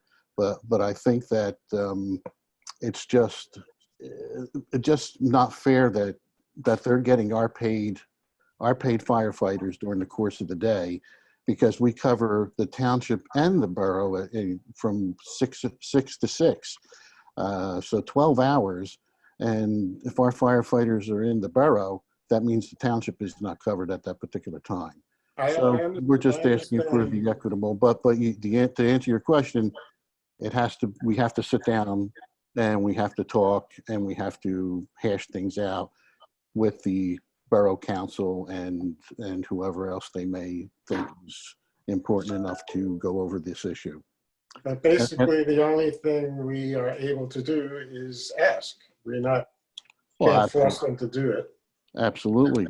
Well, we can't force them, but we can charge them. We can send them a monthly bill, which again, it's nice to say maybe Mr. Lewis should go run the borough, but we pay him the salary and Mr. Lewis goes over to the borough to take care of them and manage them. That's almost the same situation. We're taking our paid employees to go over there and cover, and we're not getting compensated for it in any way possible. I understand. I'm just saying, how are we going to It's get the 20% that the consultants are recommending in order to help cover the cost of 5 new firefighters? Well, that'll be worked on. Okay, I guess that'll be it. Thank you. Apologies for technical glitch. Sorry about that. That's okay. We missed you for that. But you were in good hands with Alex. So. Yes, we were. I think we have someone here from the Finance Committee. I don't know if he has any questions to ask you or if everything has been covered, but I'll give George a little bit of time if you have something to say, George.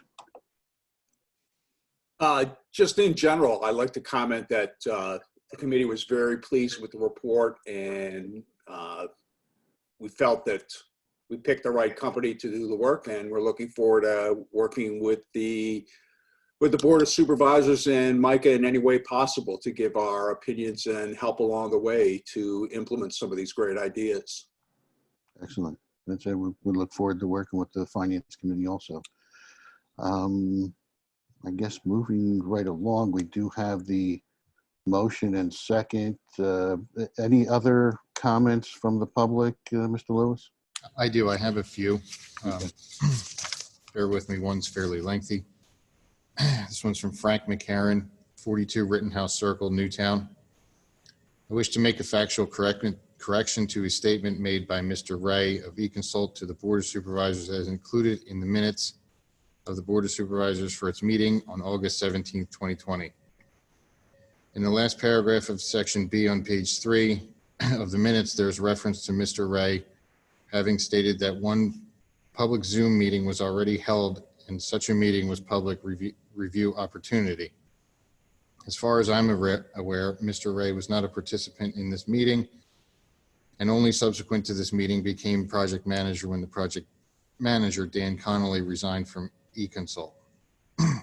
If you watch the July 23rd Zoom meeting referenced by Mr. Ray, the representatives of eConsult made it very clear that the July 23rd meeting was not to give the public any details to look at. It was to discuss eConsult's recommendations, nor was it to take away from residents about eConsult's report.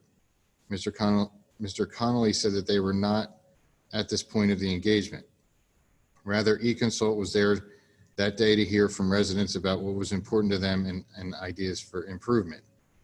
I refer you to this discussion on the Zoom recording between George Scudani and John Connolly starting at 28 minutes through 29 minutes and 32 seconds. The attorney for eConsult, David Unkovic, reiterated that this meeting was not to give recommendations and to get feedback. Rather, he said that will be done down the road. See Mr. Unkovic's comments that started at 29:34 through 30 minutes and 5 seconds. Therefore, I ask that any motion to approve these minutes duly note that the July 23rd Zoom meeting was not a public review opportunity. Project schedule provided by eConsult, slide 29 of its presentation to the Board of Supervisors at its August 17th work session, indicated that the 5-year plan would be revised on input from the public. During this meeting, Supervisor Mack said that the board was told that the public would have 2 chances to give comments on this report. As it appears now, eConsult is not giving the public an opportunity to comment on its draft report. I have attached a list of questions that I asked if you would please forward to eConsult. These questions that I would have asked if I had been given an opportunity to review and submit comments on the draft report. These questions are based on the limited information that has been made publicly available. I am okay with the attached questions being attached to the minutes of this meeting rather than being read out loud, though I request that any answers from eConsult also be attached to the minutes of this meeting. I've also attached an addendum to my public comments to the Board of Supervisors first meeting on September 9th, 2020, and I'm okay with this addendum being added to the minutes of this meeting rather than being read out loud. The second one is from Jan Filios, 454 Trumbull Court, Newtown Township. I would like to see some projections for cost savings for different energy efficiency systems for the township. Please provide an overview of what energy conservation measures might be appropriate for street lighting, companies to include initial outlay and timeline for recuperating costs, traffic intersections, heating and cooling systems, township vehicles that change over to electric, stormwater management with low impact development, including use of tree canopies, bioswales, permeable pavement, lead systems, upgrades for a park buildings, use of solar energy for township buildings, energy dashboards to monitor energy uses. In addition to compiling initial outlays, recuperated costs, for example, please estimate the cost savings for a public works department, specifically how that would affect manpower needs over time. The final one is from Terry Halper, 7 Geranium Court. Your Newtown Township Board of Supervisors and Township Manager Michael Lewis. I request that any vote on the 5-year plan be delayed until you can provide open access to public Board of Supervisors meetings for two-way communication in real time. I requested the Bucks County Solicitor's Office intervene in the township business due to the lack of accessibility of the public to the Board of Supervisors meetings. Please do not ignore this request. Ignoring this request before County Solicitor's Office has time to weigh in could result in long-term state oversight of the Newtown Township local government. Your choice is now, the voters' choice shortly. And that's all the public comments I have on this topic. Thank you. Can I get back to what Mr. Fisher was asking about perhaps ESI returning for a special live meeting, I believe, to have the public come in, have available to the public this final report. Mr. Fisher. Steve, are you agreeable to that?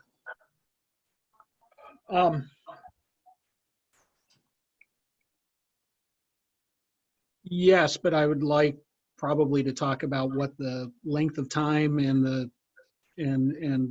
scope of the meeting would be, just because, you know, in some ways we fulfill what we're supposed to do through this meeting, but I'm willing to do that. We just would need to discuss what the form of the meeting would be. Well, if we were to like to slate a 2-hour spot, is that good enough? Would that be within your parameters? Steve, I can't hear you. Sound went off again. Oh, there you are. I hear you now. We can hear you. Oh, All right, I'm back. I'm okay. sorry, my sound went off again, and I was I'm going in to. trouble with my computer. I was going to contribute to that line of thinking in terms that the Finance Committee has put together a little bit of a proposal for one evening. We had said an hour and a half, but 2 hours would certainly be fine. And we were hoping to get you, but that was part of what we would follow up on and make. We can try to figure that out, Dennis. Okay. We can figure something out. Then we'll try to schedule something and let you know, and then work it from there. Is that good? Okay. John, is that good? Answer? Yeah, that's great. Okay. Thank you. Great. Sounds good here too. Okay. So can we go back to can somebody repeat what the motion is? Or the motion was just to accept the final report by ESI for the 5-year financial plan. All right, and we have. One final question, I'm sorry. If we accept this, does that mean the report could be put on the website for a public viewing? Yes, that's correct. Thank you. Okay. All right, we have a motion and a second. We got discussion, so I'll call the question. All those in favor? Aye. Any opposed? Passes 5-0. Thank you, Steve, Alex, and David for coming to our Zoom meeting. Appreciate it. Thank you. Thanks. Yes. Sorry for Thank the you. technical difficulties. That's okay. All right. ESD report from Chief Forsythe. Chief, you still there? I am here. I'm All trying right. to Go ahead. way to here. Floor is yours. Thank you. I'd like to present to you the July and August month fire reports. For the month of July, we had 114 calls for service. In those 114 calls, there was 3 building fire, dwelling fire, 1 vehicle fire, 2 brush fires, 1 service call, 3 vehicle extrication, 57 EMS calls, 19 good intent calls, 27 fire. For the month of July, we conducted 5 fire inspections in Newtown Township, 2 in Newtown Borough. I listed on the monthly report now by municipality. If anybody has any questions, we're happy to answer them. Our highlighted incident, July 6th, due to the weather conditions, we had 2 working fires in Town. Does anybody have any questions for July?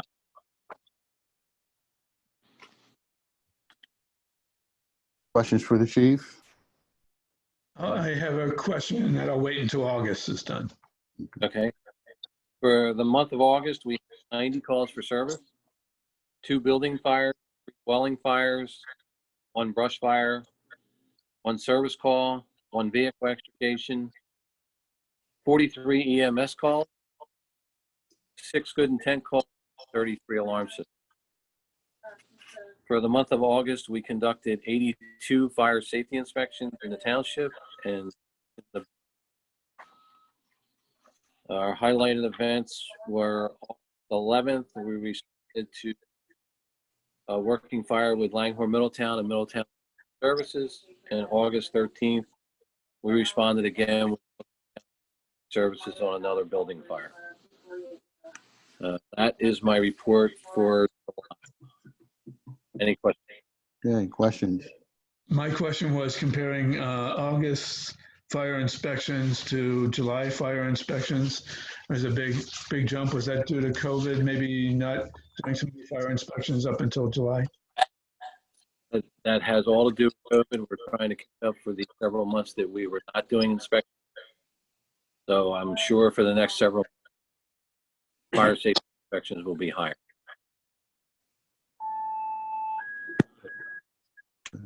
Any other questions for the chief? Seeing none, I guess, Chief, thank you very much for your report. I just wanted to touch on a couple more things, Chairman. Sure. 15th, the township and the borough received a letter from the Fire Association. Due to various reasons, the Fire Association is unable to provide the adequate protection.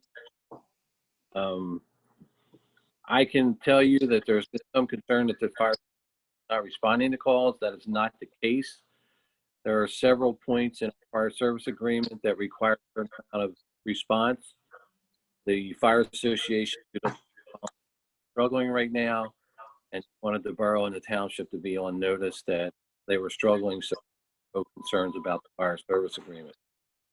So the Fire Association is still responding to calls, but we are extremely low on volunteers. But he's interested, please contact us to be initiated into the fire service. The other thing I have is tomorrow at 2:30, Chief Hearn, Chief Resnikoff, and myself are going to recognize Cully Sipple, who was a police or fire dispatcher in Ivyland. and a young fellow by the name of Matthew Menino. This was the July 15th incident that Chief Hearn and I both approached the board about, and we are going to officially recognize these two individuals tomorrow at 2:30.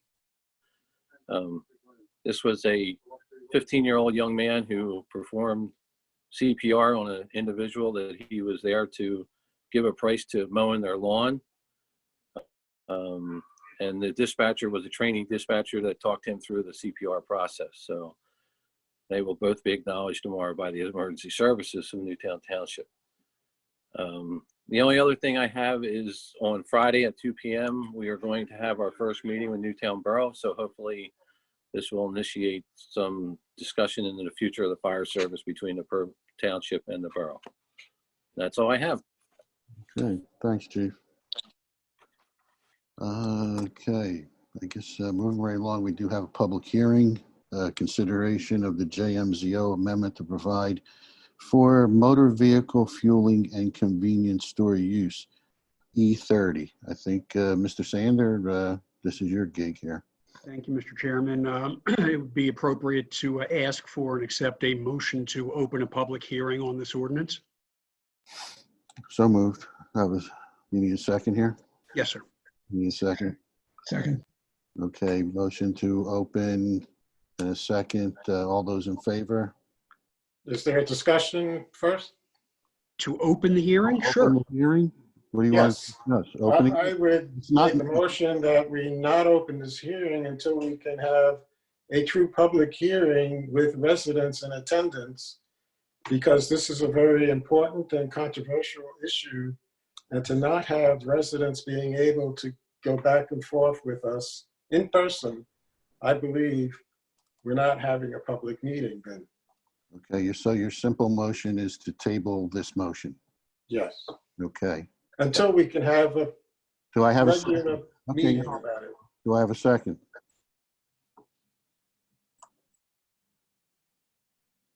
Okay, seeing no second, the motion to table, I will say, has been defeated, so to speak. So now I have a motion for consideration, the second. Any other further discussion on the motion for consideration? Motion's on the opening of a public Open the hearing. hearing. Opening of public hearing, yes, yes. Okay, all those in favor? Aye. Any opposed? No, So passes 4-1. Thank you, Okay, Mr. Chairman. As the board members know, this has been a project that was started late last year. There are two cases that came down, one from Bucks County and one from Montgomery County, in the Court of Common Pleas that held that the failure of a zoning ordinance to contain provisions providing for a use consisting of a combination of gas station, fuel sales, and a convenience store, such as the Wawas and the Royal Farm type of uses, was a defect in those zoning ordinances. Cases are on appeal, but we still don't have a decision from the Commonwealth Court on those. In an abundance of caution, the jointure municipalities each and collectively decided to move forward to try to cure what at least the courts have determined is a defect in the joint municipal zoning ordinance, in that there is currently no combined use for a gas fueling station and a convenience store. So the jointure municipalities set off and attempted to draft an ordinance. It was reviewed extensively by all three municipalities, including all three planning commissions, Bucks County Planning Commission, et cetera, and revised numerous times, and is now before you today on an advertised public hearing. Please be advised that both Wrightstown and Upper Makefield Townships have enacted the ordinance as written, and the ordinance is before the board for consideration to enact. And this is a public hearing where the board may certainly have comment, and the public has been afforded by advertisement and other website publicity, et cetera, to have the opportunity to submit public comment on this matter. So I'll turn it back to you, Mr. Chairman, to request such input. Okay. This would at least establish that we have such a zoning area within the township, but also within the jointure. So, and it has been passed by both Wrightstown and Upper Makefield. We are the originators of this ordinance, so naturally it comes back to us. Do you want to open it for discussion of the ordinance itself, or why don't we do that? Any questions or comments in regards to this ordinance? Again, let's just make the stipulation that this is not a Wawa ordinance. This is a gas station and convenience store. Like Mr. Sanders said, it could incorporate any company that does such. Whether it's Turkey Hill, Sheetz, Royal Farm. So, I mean, this doesn't necessarily mean a Wawa is coming to town, but we are, I mean, Mr. Sander, why don't you go over the legal constraints that we're under also in regards to this ordinance? I think that hasn't been mentioned. Right. Well, two different aspects of that. First, once the jointure municipalities declared a municipal curative amendment, which is what this is, we are provided by law 9 months to come up with and adopt such a curative amendment. If we don't come up with one and adopt it, then the ordinance remains in its current form and would be susceptible to challenge. Now, the other part of that is, prior to the declaration of a municipal curative amendment, a company called Provco, who owns a tract of land, a 5-acre tract in the township, filed a substantive validity challenge challenging the joint municipal zoning ordinance because, as it alleges, it does not contain a gas station convenience store use. Once we saw that occurred, we decided that we would like to head off any additional challenges that might come in, and agreed with Upper Makefield and Wrightstown to declare the municipal curative amendment. If this amendment is not enacted within the time frame allowed by the MPC, the ordinance will remain subject to challenge by not only Provco, which is pending, but anybody else who wanted to come into any of the jointure municipalities and challenge the validity of the zoning ordinance in that it does not provide for a convenience store gas station. So adopting the ordinance will cut off such challenges except Provco's. Not adopting the ordinance will allow additional challenges to be filed in addition to Provco's. Okay. And within this ordinance, we have put in certain things like acreage and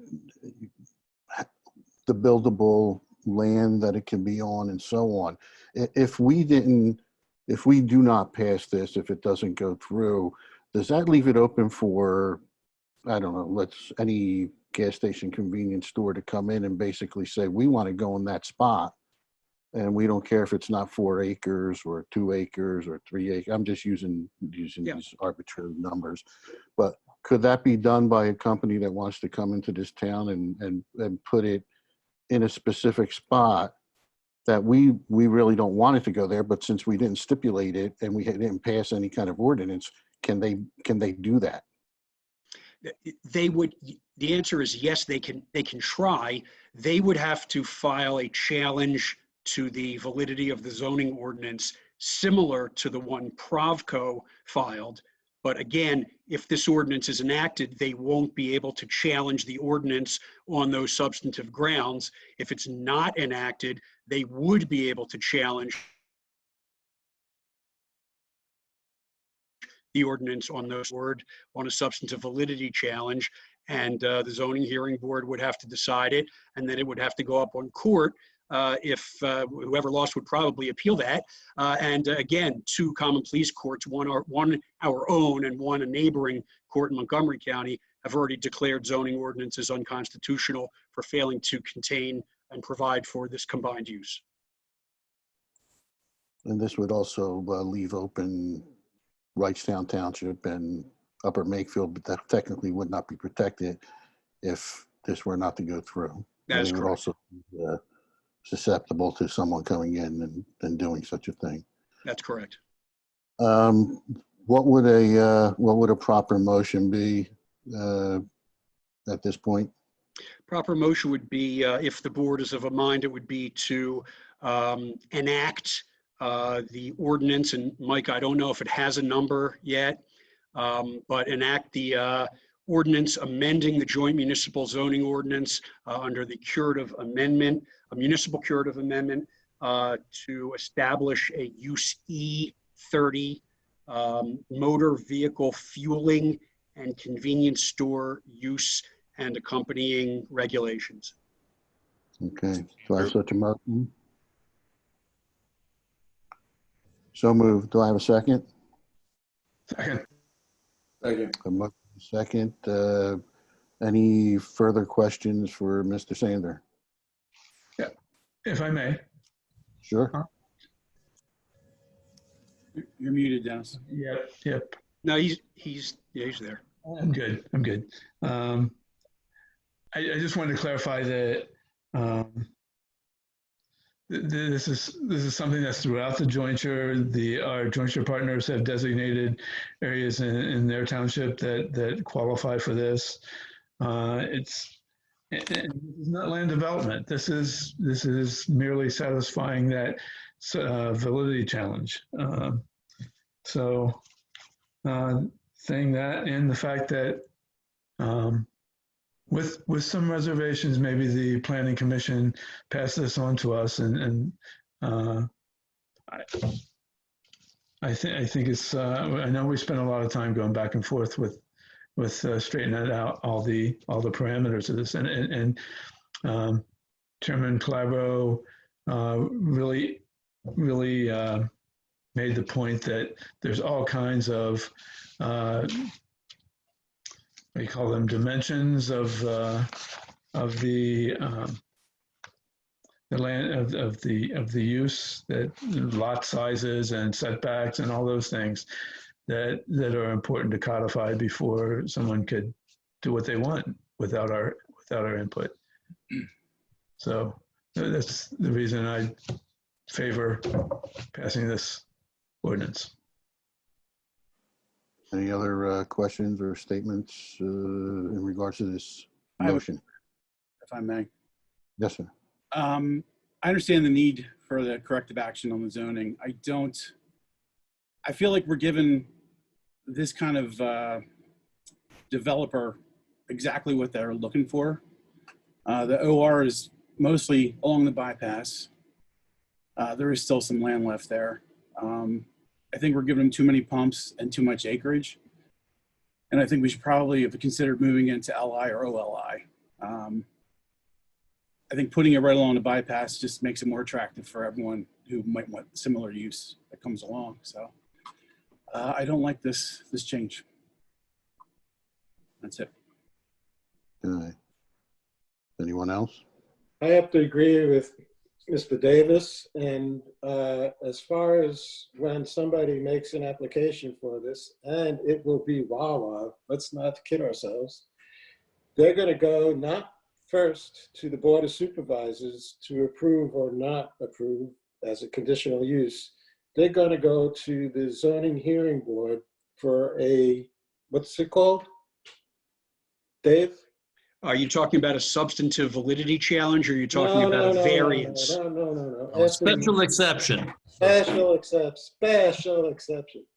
And in my view, I don't think the zoning hearing board has ever refused, something like this. And when they go before the zoning hearing board, they're going to ask for, 18 pumps. They're going to ask for, a drive-through. Mr. Schenkman already mentioned that's at the Planning Commission that Wawas these days all want to drive through, which this prohibits, but they're going to ask for that variance or whatever you need to have. That would require a variance, John. Yeah, So would and the 18, so would zoning hearing 18, board is going to give it to them. And all so would that stuff. 18 pumps. A variance Okay, is I know. different than a special Let me exception. finish, Dave, let me finish. The Board of Supervisors is only going to say, oh, we want a sidewalk 100 feet. They're going to ask for LED lighting along the bypass. They're going to ask for all of this stuff, and they're going to get it. And that's my concern. That's all I have to say. Thank you. Okay. Anyone else? I have a motion and second. No further questions. I will call, anything from the public? I'm sorry. Yeah, Mr. Chairman, I have one public comment. That's it. Mike Horrible, 15 Ginger Court.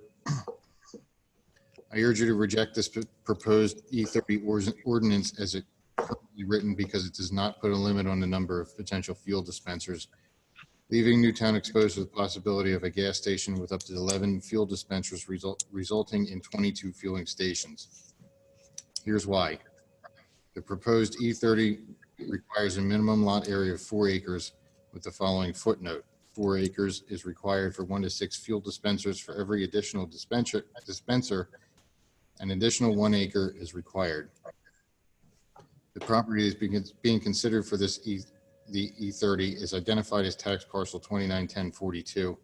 And as of 9/22/2020, the Bucks County Board of Assessment lists IHM Newtown LLC as the property owner. The developer has proposed a project on a 5.09 acre site, but the total size of this property is actually 9.7730 acres according to the records. The land has not been subdivided yet, which leaves Newtown exposed to the potential of 22 fueling stations according to the proposed rules. Right now, the proposed 5.09 acre site would allow for 7 fuel dispensers, 14 fueling stations. The developer could acquire up to 4.68 acres from the owner and increase the number of fuel dispensers and fueling stations. For example, 6 acre site equals 8 fueling dispensers, 16 fueling stations. 7 acre site equals 9 fueling dispensers, 18 fueling stations. 8 acre site equals 10 fuel dispensers, 20 fueling stations. A 9 acre site would equal 11 fueling dispensers, 22 fueling stations. This proposed E30 should be rejected and fixed more before moving forward with it. Thank you. Okay. Any other comment? And that's all I have. That's all? Mr. Sander, oh, Okay. sorry, Mr. Fisher, go ahead. Sorry. I guess I had a question about whether what Mr. Horrible mentioned about the parcel being larger than 5.08. Is that indeed true? Yeah, well, you have to talk about the net site area and gross site area. When you're talking about gross site area, it may be 9 acres, but that's not the number that's used to determine the net site area that's buildable upon, and that's 5 plus.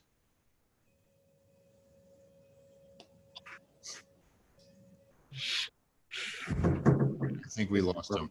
Breaking up. Dave. I think what Dave was trying to say is that the tax map parcels that he was looking at for the gross site area of that specific site include the area within the ultimate right-of-way of both the bypass and Lower Silver Lake Road. So the overall size of the tract of land may be 9 acres. However, the base site area is around 5, I believe, a little over 5. I just want to also point out that under Section 7, there's specific provisions in there that limit the overall number of pumps, period, for any size site. So I'll read it. It's under section 7,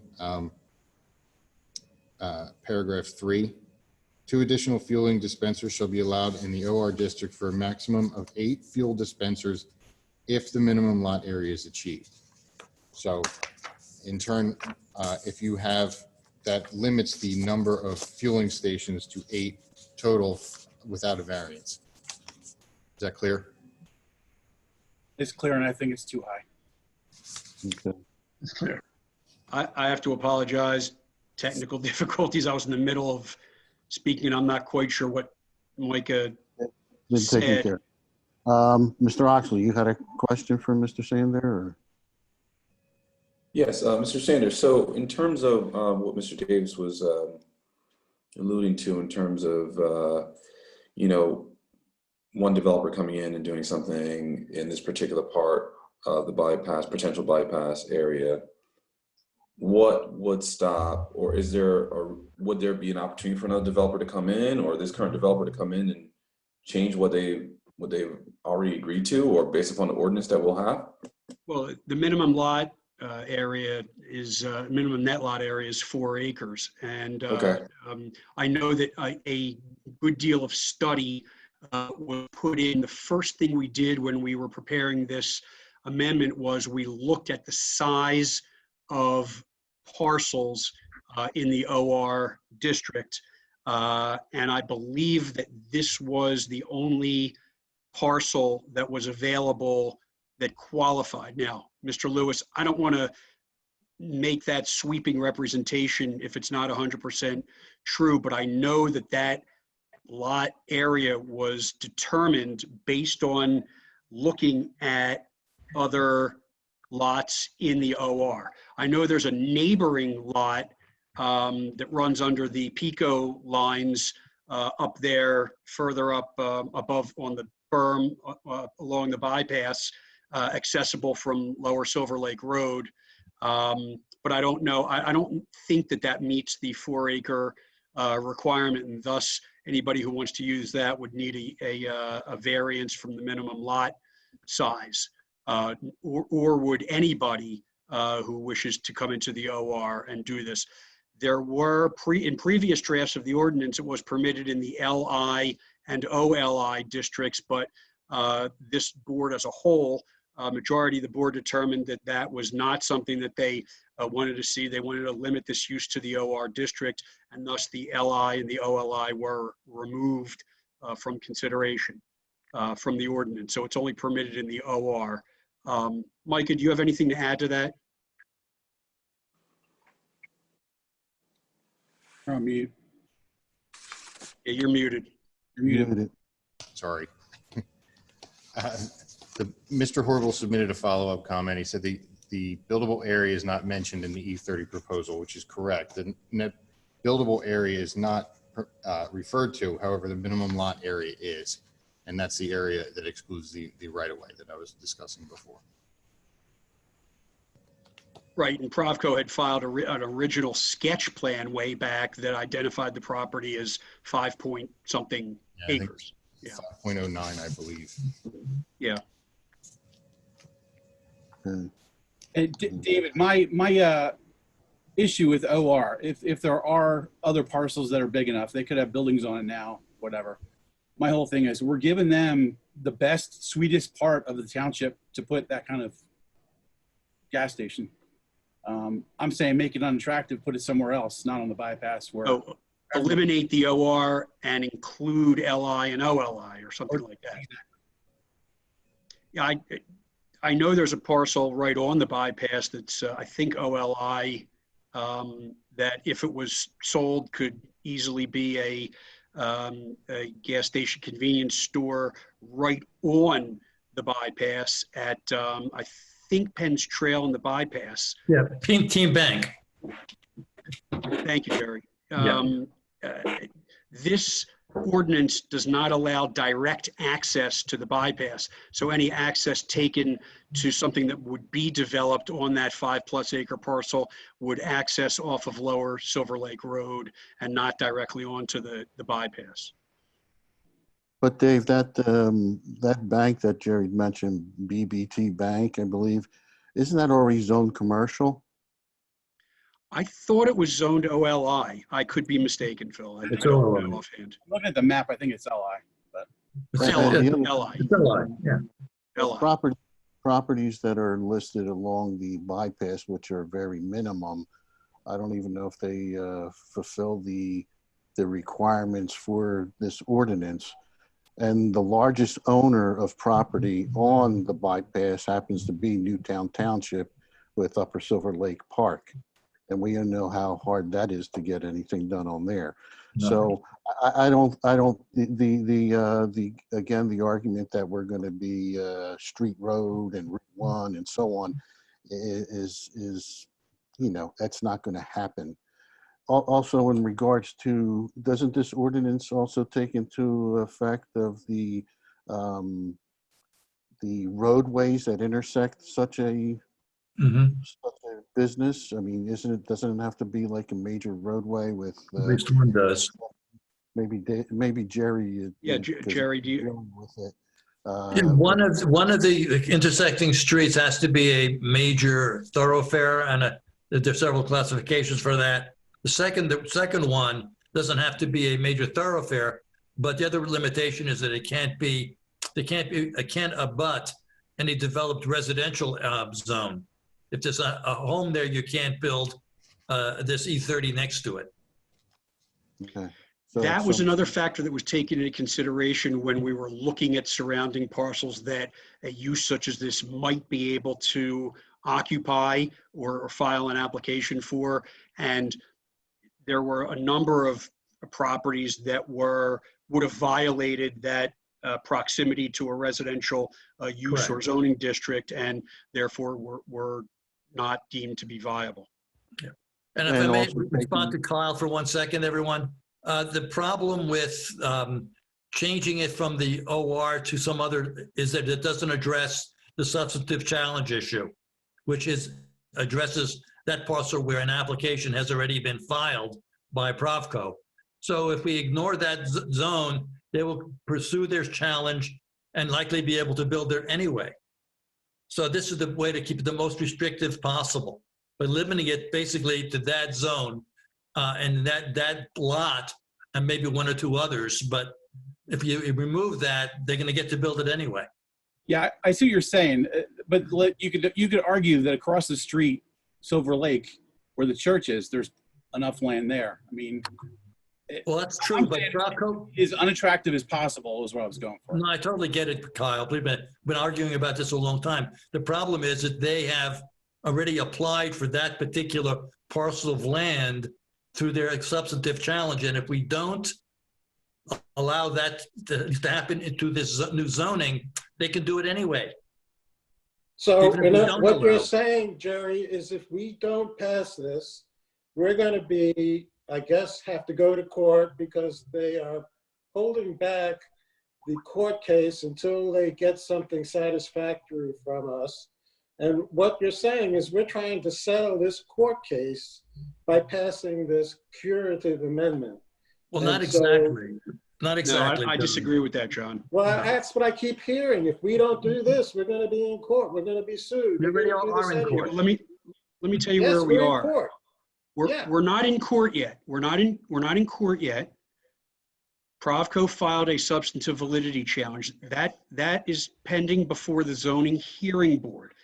They have granted extensions of the time to start that hearing to allow, because they knew that the jointure was considering a municipal curative amendment. Wait a minute. They didn't file something with the court. It's just with the zoning hearing board. It's with the zoning hearing board, John. They can't go straight to court. Okay. The two cases that were heard arose from local zoning hearing board decisions, one in Plumstead, one in Hatboro. Not our town. I know. Commonwealth Court. Not our town. So but they're towns, John. You can't ignore that. But wait a minute. You're saying we can't ignore this because we'll face a similar charge in court, which is what I just said. But it doesn't go straight to court, John. There's a procedure. It's going to end up in court. I would think so, if whoever loses is probably going to appeal. Okay. So what you're trying to say is this would cure the way for us not to go to court, Hopefully. hopefully. Maybe, So- maybe. Let me tell you what the difference is. If we enact this ordinance, Provco has the option of filing plans that comply with this ordinance and maybe seek some other variance relief. They'd need a special exception, as we discussed, so they'd have to go to the zoning hearing board for the use, but they may also need other relief. If they want more signs, if they want access onto a road that the ordinance doesn't provide for, if they want more pumps, if they want a taller canopy, if they want to keep their lights on longer, et cetera, they can ask for that relief from the zoning hearing board. If we don't enact this ordinance, not only does Provco move forward with their substantive validity challenge, which is different than a special exception and variance request, but also anybody else can come in and file a similar substantive validity challenge for any other parcel located in the jointure and say, we want to put our convenience store gas station on this parcel, and your ordinance is unconstitutional because it doesn't provide for this use. So the real impact of this is to cut off any additional challenges and hopefully, maybe not, allow Provco to come in with their own application under the new ordinance, or pursue their substantive validity challenge, which was filed before the declaration of the municipal curative amendment. The court cases that you mentioned, the other towns, they're being challenged, aren't they? They are. The decisions. They So are. it's not final yet, what the That's final, correct. final decision is, That's or whether correct. this is unconstitutional or not. That's correct. And we were hoping to have a decision in the Plumstead matter from the Commonwealth Court by now, but maybe COVID, I don't know. We don't have that decision. It was argued months ago. We don't have that decision. And it was the considered opinion of all three municipalities and their solicitors that with the law as it currently stands, we couldn't take the risk. If both of those cases are overturned, that it becomes the clear law in the Commonwealth of Pennsylvania that you don't need this use, we can always go back and repeal this ordinance. But we're trying to protect right now from others filing challenges in the jointure. Well, who others, like Sheets?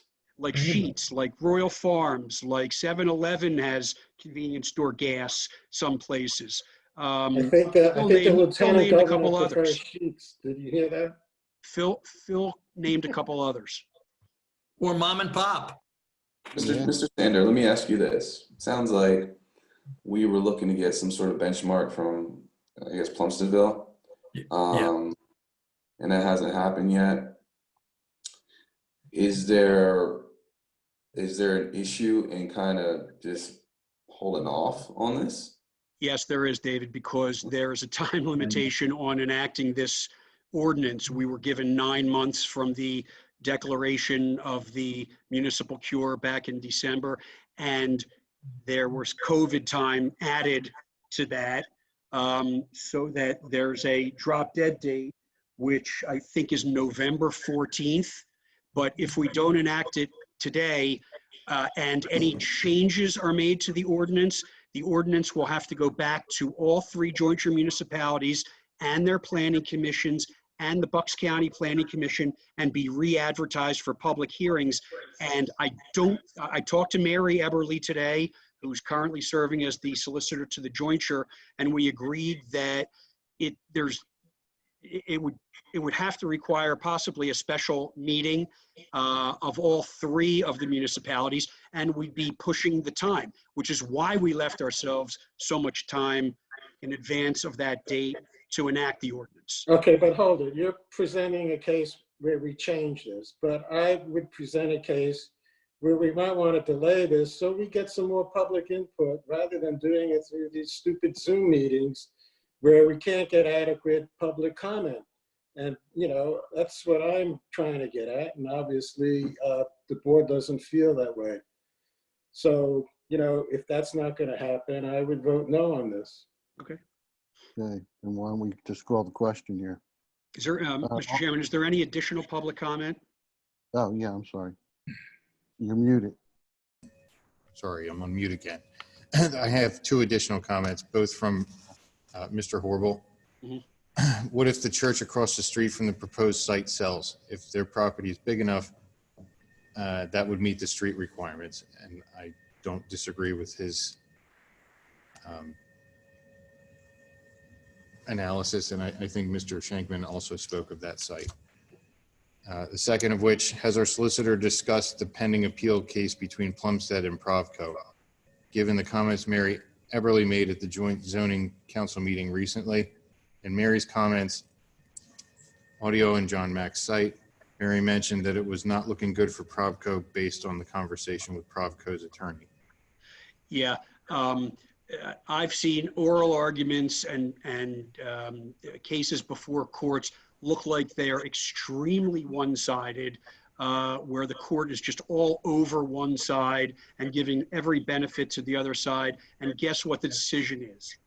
The opposite of what you would expect. There is no way that Mary Eberly can know what the decision of the court is going to be. Respectfully, she's very good. She argued this case. She was there, but there is no telling what the decision is until it comes out. And I think the options really is that if it goes that way, if the higher courts say you don't need this use, we can basically do away with the ordinance. Yeah, and there's also the option of an appeal by, if Provco loses and the Commonwealth Court says the ordinance is constitutional, Provco, you lose, Provco can file a request for appeal to the Pennsylvania Supreme Court, which Right. this appears to me to be a question of first impression regarding this particular use as a legitimate business use in Pennsylvania. It would probably be accepted by the Supreme Court and decided, so we'd have to wait that much longer. Meanwhile, we have no definitive answer, and we may have applications coming in all over the place. But regarding, you know, repealing this, if the decision goes the way Mary Eberly might be suggesting, you know, you're closing the barn door after Provco already got acceptance by the zoning hearing board, perhaps. So repealing it is not going to, you know, help prevent other applications, I guess, or it's not going to prevent Wawa from coming in. Basically. That may be, but don't forget that Mary Eberly is also recommending the passage of the ordinance. No, And agreed to declare the municipal cure in the first place. Yeah. Okay. Mike, is there any other public comment? Okay, no further questions or concerns or statements from Mr. Sander. I'll call the question. All those in favor? Aye. I don't hear anything. I said aye. Okay, any opposed? No. Okay, passes 3-2. It'd be appropriate to have a motion to close the hearing, Mr. Chairman. Oh, okay. Motion to close the hearing. So moved. Okay, second. All those in favor of closing the hearing? Aye. Aye. Any opposed? Okay, hearing closed. Thank you. Okay, on to reports of committees, boards, and commissions. We already have the Planning Commission. I will defer right to Mr. Fisher. You're muted, buddy. You're muted. Dennis, you're muted.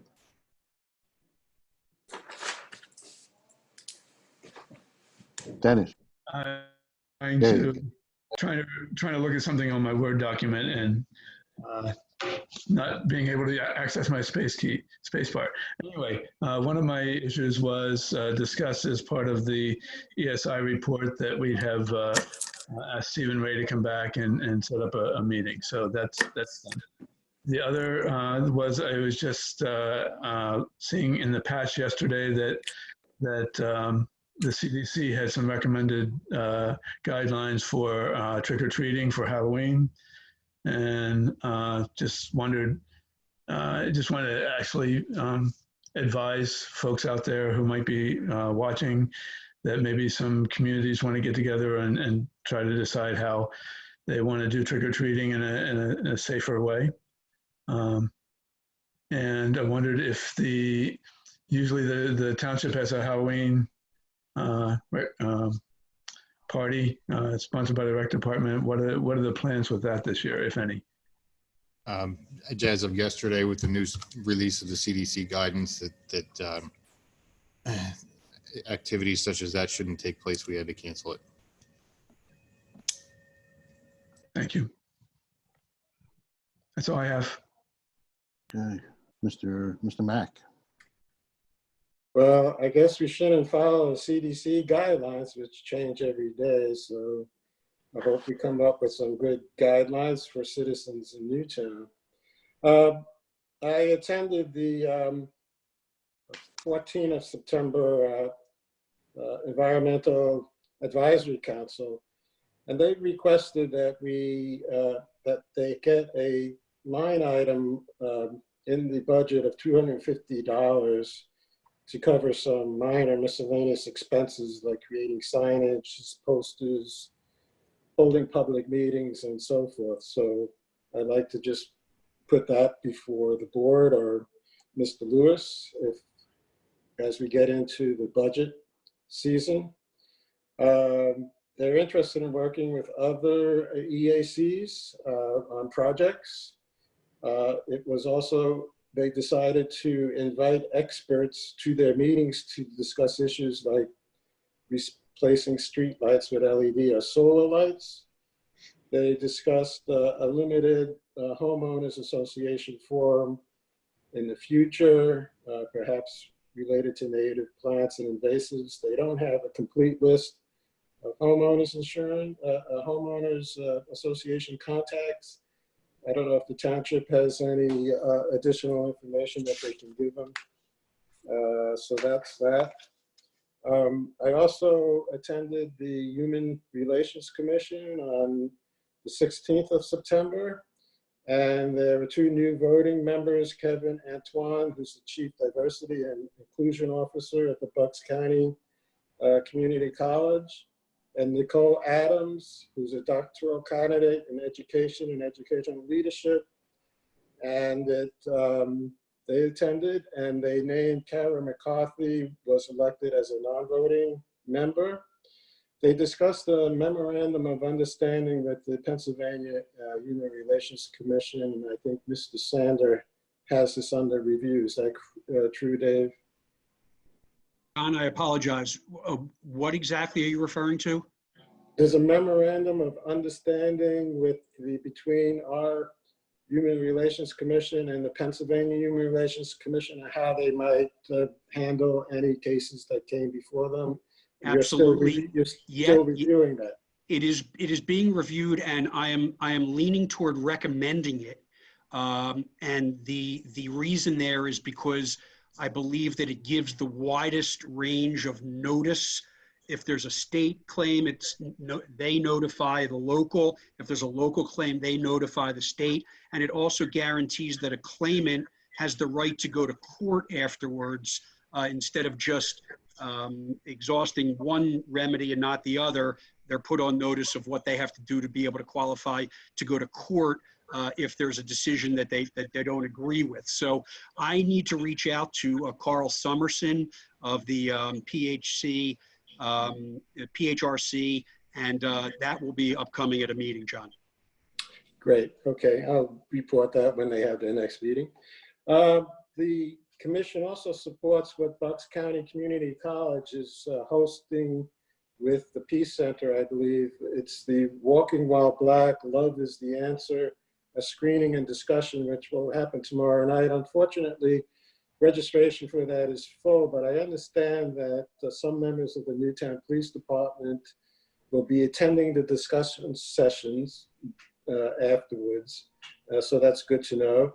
Mr. Antoine mentioned that he is organizing a special series of speakers on diversity at the Bucks County Community College, and will work with the Human Relations Commission to provide guest speakers at future HRC meetings. The members hope by having guest speakers who are experts, they can get increased interest and awareness of the commission. And that's all I have to report. Thank you. I just want to say this. I just want to say. Okay, Mr. Davis. Thank you, Mr. Chairman. I have the Park and Rec report for today. Some upcoming programs with Park and Rec include Asian Cuisine, La Blast, Dance Fusion, Savory Naturals Cooking Series, a Prince and Princess Ballet for preschoolers, cold process soap making for beginners, and driver's education. And that's it. Thank you. Okay, thank you. Mr. Oxley. Thank you, Mr. Chairman. I have the Economic Development Committee report. I wasn't able to attend, but speaking with a few of the members and the chairman of the committee, they gave me some notes, just a report they discuss the ESI report and how they can put the Economic Development Committee and their goals into action based upon some of the recommendations from the ESI report. Also talked about partnering with the Finance Committee to discuss ways to, one, not to overlap in initiatives, but also to be collaborative in terms of getting things done and for long-term economic development missions along with our finances as well. And that is about it for what we have from Economic Development Committee. But thank you. I celebrated my 10-year anniversary last week, if anybody wants to know. Oh, hey, congratulations. Thank you. Congrats. Okay, moving to reports of officials, engineers report. Thank you. Today we have the Village at Newtown Planning Module. You may recall that this was approved at the meeting on June 10th. That was prior to the approval of the Act 537 plan by DEP. So the applicant received updated certifications from the capacity certifications from PWD. So we need to reapprove the planning module today. Okay, do we need a motion to approve the planning module? Is that? Yeah, the motion, yep, motion to approve the module. All right, do I have such a motion? So moved. Have a second? Second. Okay, motion and second. Any questions from the board in regards to this motion? I just had one real quick one. I'm sure Leanna knows the answer. A couple of pages in, I think it's page 20. There's a whole page of checklists and some boxes. Up until that point, all the boxes had been checked on everything. And there were a couple of pages where all the boxes weren't checked. Is that okay that all the boxes weren't checked? Was it like a not? Yeah, so the ones that aren't checked were not applicable to them. So. Yeah, I just wanted to be sure. Thanks. Mm-hmm. Any other questions? Any from the public? Okay, seeing none. Question, all those in favor? Aye. Opposed? Passes 5-0. Thank you. Thank you. Solicitors report. No separate report, Mr. Chairman. Thank you. Okay, thank you. On to the manager's report. Thank you, Mr. Chairman. General fund balance today is $2,849,390.98. Just keep in mind that figure is a little inflated because we did not have a bills list this meeting because of the failure of our accounting software. Plan expirations before the board with no action required, and the main item I have on my agenda this afternoon is to consideration to approve the 2021 to 2023 contract with the Police Benevolent Association. Some of the highlights of the agreement are as follows. The term of the agreement is 3 years. The annual wage increase is 3%. A health pen waiver option language clarification. Modified definitions of trainees and step 1 officers. Modified dates to all letters of agreements from 2021 to 2023. As we had previously discussed several times, the PBA has finalized this agreement and agreed in principle with the township, and the contract generally is a 3-year extension of the existing contract with the language clarifications that I had just highlighted. And those language clarifications arose from previous grievances and issues that were brought to our attention. So I would like to just take a minute to sincerely thank the PBA for their consideration, their understanding where the township is and amidst COVID with the finances, and also like to thank Chief Hearn for sort of spearheading the effort here in the midst of very difficult times. Okay, so the motion would be to approve the agreement between Newtown Township and the Newtown Police Benevolent Association starting January 1st, 2021 to December 31st, 2023. Do I have such a motion? So moved. I have a second. Motion and second. Question, you said that the 3% will be 3% across the 3 years, correct? There's no. It's 3% annually. Okay. Any other questions for Mr. Lewis? But Go ahead, Dennis, you want to go? go ahead, John. You go first. So. Okay, I just had a question. I mean, I mentioned, accumulating compensatory time and so forth, which was discussed by the ESI.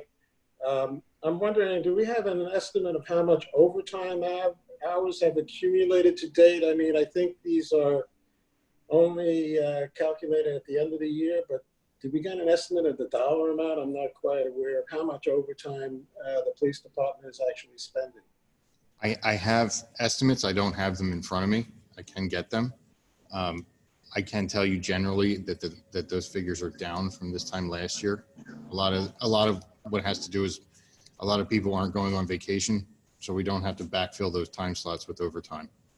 So the numbers are generally down. I can't tell you where they're going to be by the end of the year, but I can tell you that I can get those figures and I can forward them along. Thank you. My question was almost exactly, except it's more about along the lines of process. With comp time, with overtime, is there a mechanism to have that discussion that ESI suggested to talk about how to modify that and maybe hire a person instead or whatever? Is there a labor management relationship that provides a mechanism to discuss that? Yeah, we have a very cordial relationship with the union, and Chief Hearn has worked actively to reduce both those line items in the budget. However, in the contract, comp time and overtime are interchangeable, so it's one and the same. So they can choose to either take comp time or overtime through, mutual discussions. We have been able to limit the comp time at this point and sort of allocate those hours to overtime as necessary, which in long term is a lesser expense to the township, and the union has sort of been working alongside of us with those efforts. Great, thank you. Okay, any other further questions from the board? Anything from the public? I have nothing from the public. Okay, seeing that, I'll call the question. All those in favor? Aye. Aye. Any opposed? Passes 5-0. All right, I have one more thing. As you recall, each year we get issued the MMOs for the following year, minimum municipal obligation. What that is the calculation by our benefit actuaries of the minimum amount that a municipality must contribute to any pension plan for its employees in order to ensure that it remains solvent. So as of September 30th of each year, I have to report these numbers to the governing body. I did such in my manager's report last week. However, I'll read them out loud. For 2021, these figures will be incorporated into the budget. For 2021, police pension plan amount is $464,465. Non-uniform defined contribution plan is $36,422. Non-uniform defined benefit plan, $99,549. Firefighters defined contribution plan, $5,424. And the firefighters defined benefit plan, $111,562 for a total 2021 minimum municipal obligation of $717,422. And that concludes my report, Mr. Chairman. Okay, thank you, Mr. Lewis. I have another question on your report. I said you're going to be talking to supervisors between now and the budget open meeting about a budget before the October 19th work session. Is that correct? That's correct. Also, just a follow-up from the last meeting, you had a problem with articulating loader. Do you have the repairs been completed on that? Actually, we just got it back today. Yeah, very good. Yeah. That's it for me. Thanks. Well, don't go anywhere because you got the minutes, bills, lists, and reports. You're on. I know. I'm cooking my ossobuco today. Cooking with the super. Coming over, John. I'm on a tight schedule here because I got to bring it to my son and daughter by dinner. Nice. So I want to move that we approve the minutes of the September 9, 2020 Board of Supervisors meeting as revised. Okay, I have. And can you explain the revision? I don't know if everybody knows why it's being revised. There was a long public comment, and we decided at the meeting that instead of reading the whole comment, we would incorporate it into the minutes, and the first version of the minutes did not have the comment in it. So Mr. Lewis was kind enough to expedite the inclusion of that comment into the minutes. Okay, great. So I have a motion. Do I have a second? Second. A motion and second. Any questions from the board on the minutes? Anything from the public, Mr. Lewis? Okay, seeing none, I'll call the question. All those in favor? Aye. Opposed? Passes 5-0. There is no bills list, I guess, because of the problem with the finance codes accounting program. Can you give us an update on how that's getting resolved? Yes, actually, as we're speaking, it's being reinstalled. So we have all the data. Nothing was lost, which is a good thing. It's sort of hard for me to speak about it in a cordial fashion, but it is being resolved, and we will be adding virtual backups to the server so that the data isn't lost in the future. Great, good to know. Thank you very much. Okay. Any public comment? Mr. Lewis? No. Okay.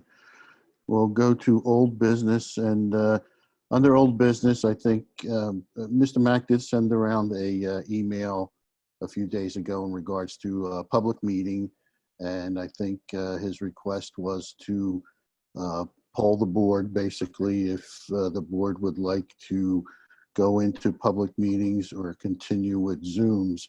So I'll just go around the horn here, and I guess Can I'll I start just with modify that a bit? Yeah. I'm more concerned with the meetings that have very important issues to be decided, that the public, it's best to have a live meeting after business hours, as we usually do at 7 p.m., because having these Zoom meetings, no matter how well they're run, even inviting the public in, if you're having at 1 o'clock in the afternoon, people are working and you're disallowing people to come into the meeting, even if you were to do it. So just for those important meetings, if we can somehow in advance, like the Toll Brothers, the police town hall, we were able to do that. I'm not saying we're going to get a lot of members from the public to come in. We were able to do that, and as far as I know, none of us or none of the people who were at those meetings contracted the coronavirus. So I think we've been practicing good, safe distancing, or whatever you call it. And what the Public Works Department is keeping the facilities sanitized. And I think it's perfectly feasible for us to have live meetings when necessary. Okay, or what if we have Zoom meetings at 7 o'clock? Well, again, that let me just pose the question to everyone. Either live meetings or Zoom meetings. I think if we start live meetings, we just can continue live meetings, or we have Zoom meetings like this at 1 o'clock, or we have Zoom meetings at 7 o'clock. So as Mr. Mack said, people that are coming home from work and can get on the Zoom. Our Zoom meetings are legitimate meetings. They're advertised meetings. The decisions we make here are binding decisions. So no one should be afraid to want to make a decision on a Zoom meeting.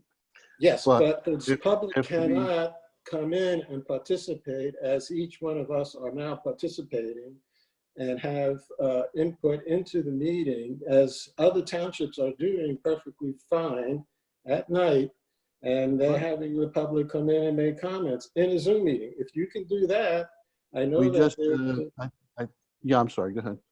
I know that there's a fear of Zoom bombing, but other townships seems to be able to manage it quite easily. But if you don't want to do that, I would go for live meetings, but I'm not saying it's either Zoom or live. I'm saying that some meetings can be continued to run like we're running Zoom in the afternoon if you want, I don't care. If they're not important, critical decisions like this E30 use, where there was a lot of resident interest in that. And, we can call special meetings like we're calling for this, the ESI to go over. So I don't know what's in the future for, the important decisions that we're going to be making. But if there is something that we think is critically important that we have a live meeting, I think we should be able to do that. That's all I'm asking. Well, I think that you saw today, we did have ample input from the public. There was a lot of response via email that came in. There was a lot of questions that were asked that I'm sure they would ask it if we have a live meeting. I think that maybe opening up Zoom meetings to 7 o'clock will get more participation. People sending in their questions. If somebody on this board can monitor the input of people coming in, then go for it. I mentioned before, the chairman of Wrightstown Township handles it. Maybe a supervisor on this board should be handling it. I'll be glad to handle it. What they do there is have somebody, if you want to attend the meeting, everybody's free to attend the meeting. You just have to sign, you just have to pre-register for the meeting. And they have a form. We'll give it a shot, John. We'll give it a shot. If you're willing to handle it, that's fine. I mean, I think that's great. And we'll see how it goes. If there are any problems, I guess we're back to square one. Mr. Chairman, are we doing, is this for Zoom or is this for in person? At 7. In person at 7, Zoom at 7? I'm just confused right now. I'll leave it up. I mean, I have no problem either way, 1 o'clock but I understand what Mr. Mack is saying, that some people can't get on at 1 o'clock. We do it at 7, which is our normal our normal time to have a meeting, we could do that. And being that we're all at home, I mean, I don't know, does anyone get home after 7 o'clock that they couldn't make a Zoom meeting? Or just if you have your cell phone, you can make a Zoom meeting if you're driving the car. But I'm just trying to accommodate the public as best as possible. And if Mr. Mack's willing to, I guess, talk to the chairman at Wrightstown and find out how they do it, and maybe we can institute that sort of program here, then we'd have no problem having the public access our meetings. It's very simple. They fill out a form with their email address, the cell phone number, and then we send them an invite to their email or cell phone. Technically, you can send them a specific invite that's applicable only to them. So even if they copied it to somebody else, that somebody else would not be able to come into the Zoom meeting. Now, I'm not technically proficient enough to have done that in the past, but I've run Zoom meetings where I just ask people, I look and see and verify who they are, and that they're real people, and they're willing to give me their email address and phone number so that we can contact them and get them into the meeting, get them information into the meeting, and there's been no problems with that. Why don't we just make this a in-person meeting? I would go for that. See how it goes, because you're doing Zooms at 7 o'clock, and I know when we do Zooms during the day, we have a lot of our staff in the municipal building trying to, orchestrate or administer this for us. So why don't we just have them in person continuously going forward? And then we don't have to worry about Zoom bombs. We don't have to worry about registrations. And John's got a knife on camera. That's great. I just think that it might just be better off if we just go back in person and see how it goes. And everyone can social distance. We have everything in place already, and we all wear masks and be done with it, rather than going through this debate constantly. But seeing how it goes, I mean, that's like, it's up in the air then. I mean, you either want live. I can't predict the future, Uncle Phil. I'm predicting the future, and I think this is going to go on for another 6 months, maybe a year. There's some municipalities predicting we're going to be doing Zooms for a year. And if you want to, hey, listen, we could do it. There's another way to do it. If you don't want to come live, we could have you superimposed on a Zoom. And if supervisors feel that they're at risk from coming to a live, there's nothing wrong with them either via Skype or via Zoom. I'll have to make a cutout to sit on the chair, right? Mr. Lewis, what will be Like at a entailed baseball at 7 o'clock? Yeah, that'd be nice. Yeah. Mr. Lewis, what would it entail to do a 7 o'clock Zoom? And do we have the capabilities of getting that done? Yeah, we could. I mean, it would just be set up the same way. It would just be more difficult. I mean, obviously, I have more staff with me here now to help me with this. So it would just be more difficult on my end to operate all this. Well, if you're going to have Mary Donaldson fill in to be a secretary, she does this job for the Economic Development Committee. She runs the Zoom meetings. Olivia just starts it up for some reason, but I'm sure Mary Donaldson is perfectly proficient now at running a Zoom meeting. So I don't see what the technical difficulty is requiring any other personnel. No, if Mary's situation would be a permanent one where she could do it. I just chiming in, 7 o'clock works for me. If we can do it Zoom with the pre-registration, it's, you probably wouldn't have more than 20 people to pre-register. I don't know. My experience is 15 people will register, but only 5 will actually show up. So, it's not going to be like overwhelming, and it's going to be completely manageable, in my opinion. All right, I think so what do we I think we go in person, personally. Well, I would back that. Let's go around the room here. Kyle, what All would right, you so like? I don't care what we do, but if we're sitting there for 4 hours, I don't want to wear a mask for 4 hours. If we can spread out 6 feet and not wear a mask while we're sitting there, I'm okay with that. But I really don't prefer wearing a mask for 4 hours. If we're going to do that, I'd rather go Zoom.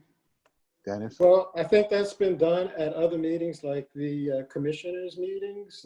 I think they sit 6 feet apart and they're not wearing masks. So if you have proper social distancing, I don't see a problem with that. It's the same if you're in a restaurant, when you're sitting down, you don't wear a mask, but if you get up and move around the room, you should be wearing a mask. Well, I don't do, inside, I have to wear a mask with folks who aren't in my family. Yeah, I mean, I would wear a mask too, and I don't go to restaurants that I sit near anybody. But so we could do it, I guess this is one of two ways. 7 o'clock live, or you want to go revert to 7 o'clock Zoom, of which we could have people enter the meeting when, you know, when their time is that they want to come and ask a question or make a comment. Or we continue with 1 o'clock. And all, I guess even at 1 o'clock, have people enter it if we have that capability. Well, who goes first? I would prefer live meetings. The second option I would prefer is the registered Zoom meeting at 7.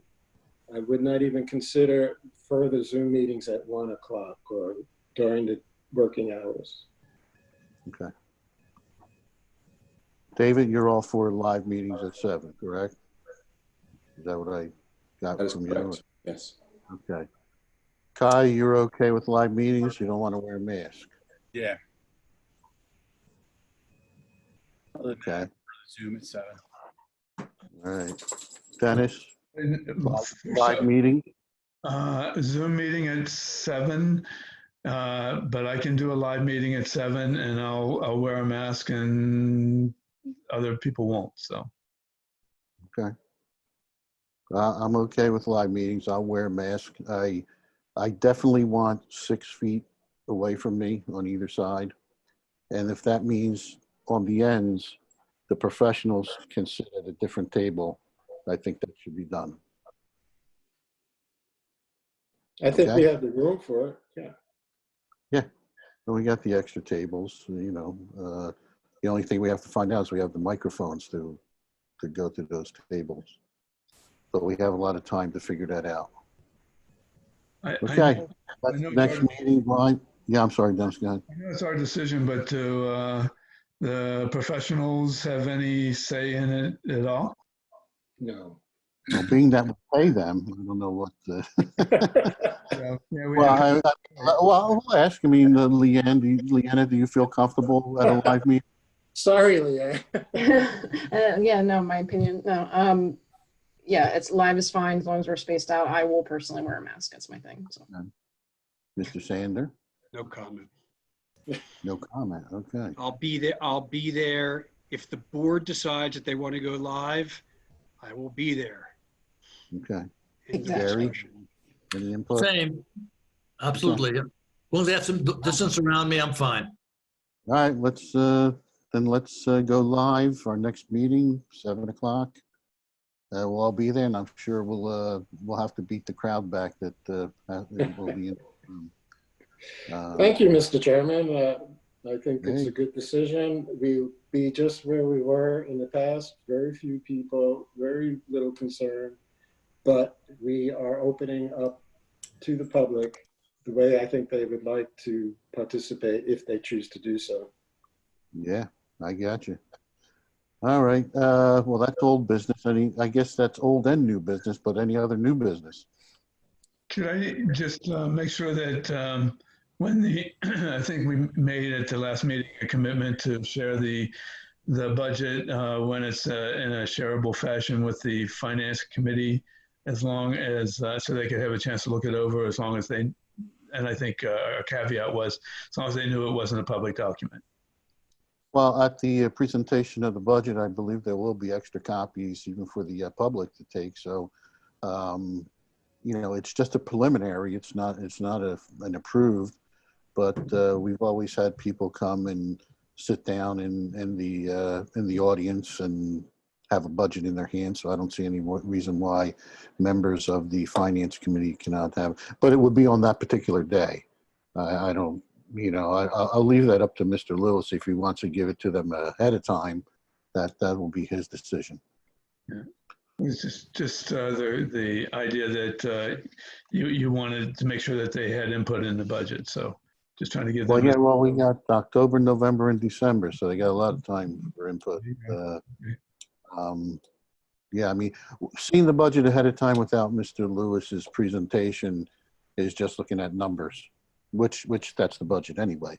But still, he'll give a synopsis of what's in that budget in regards to the different funds and stuff like that. So, I would maybe even, you could say to the people on the finance committee, if they want to come to that particular meeting, maybe it's best for them to come and hear what's going on. Well, absolutely, yeah, they would.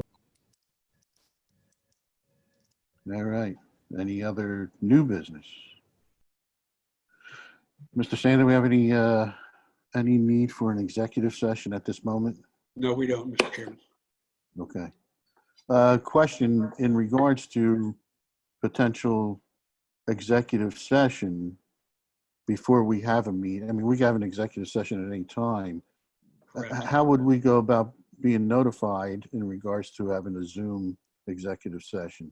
That would be by email to all the members, announcing it, obtaining availability, ensuring everybody can participate in establishing a Zoom time and Zoom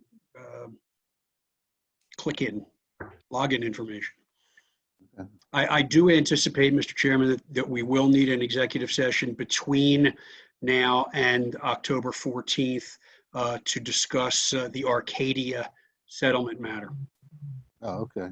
All right. Well, I'll work with Mr. Lewis and get that availability out to everybody. okay. Sounds good. Anything else? If not, I will entertain a motion to adjourn. So moved.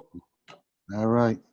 Everybody, have a good evening. John, enjoy your food there. Like you're diligently making what are you making, brajol? No, Asabuco. Awesome. Very good. Well, enjoy. Everybody have a good All right. night. Good Bye. meeting. Good night, everyone.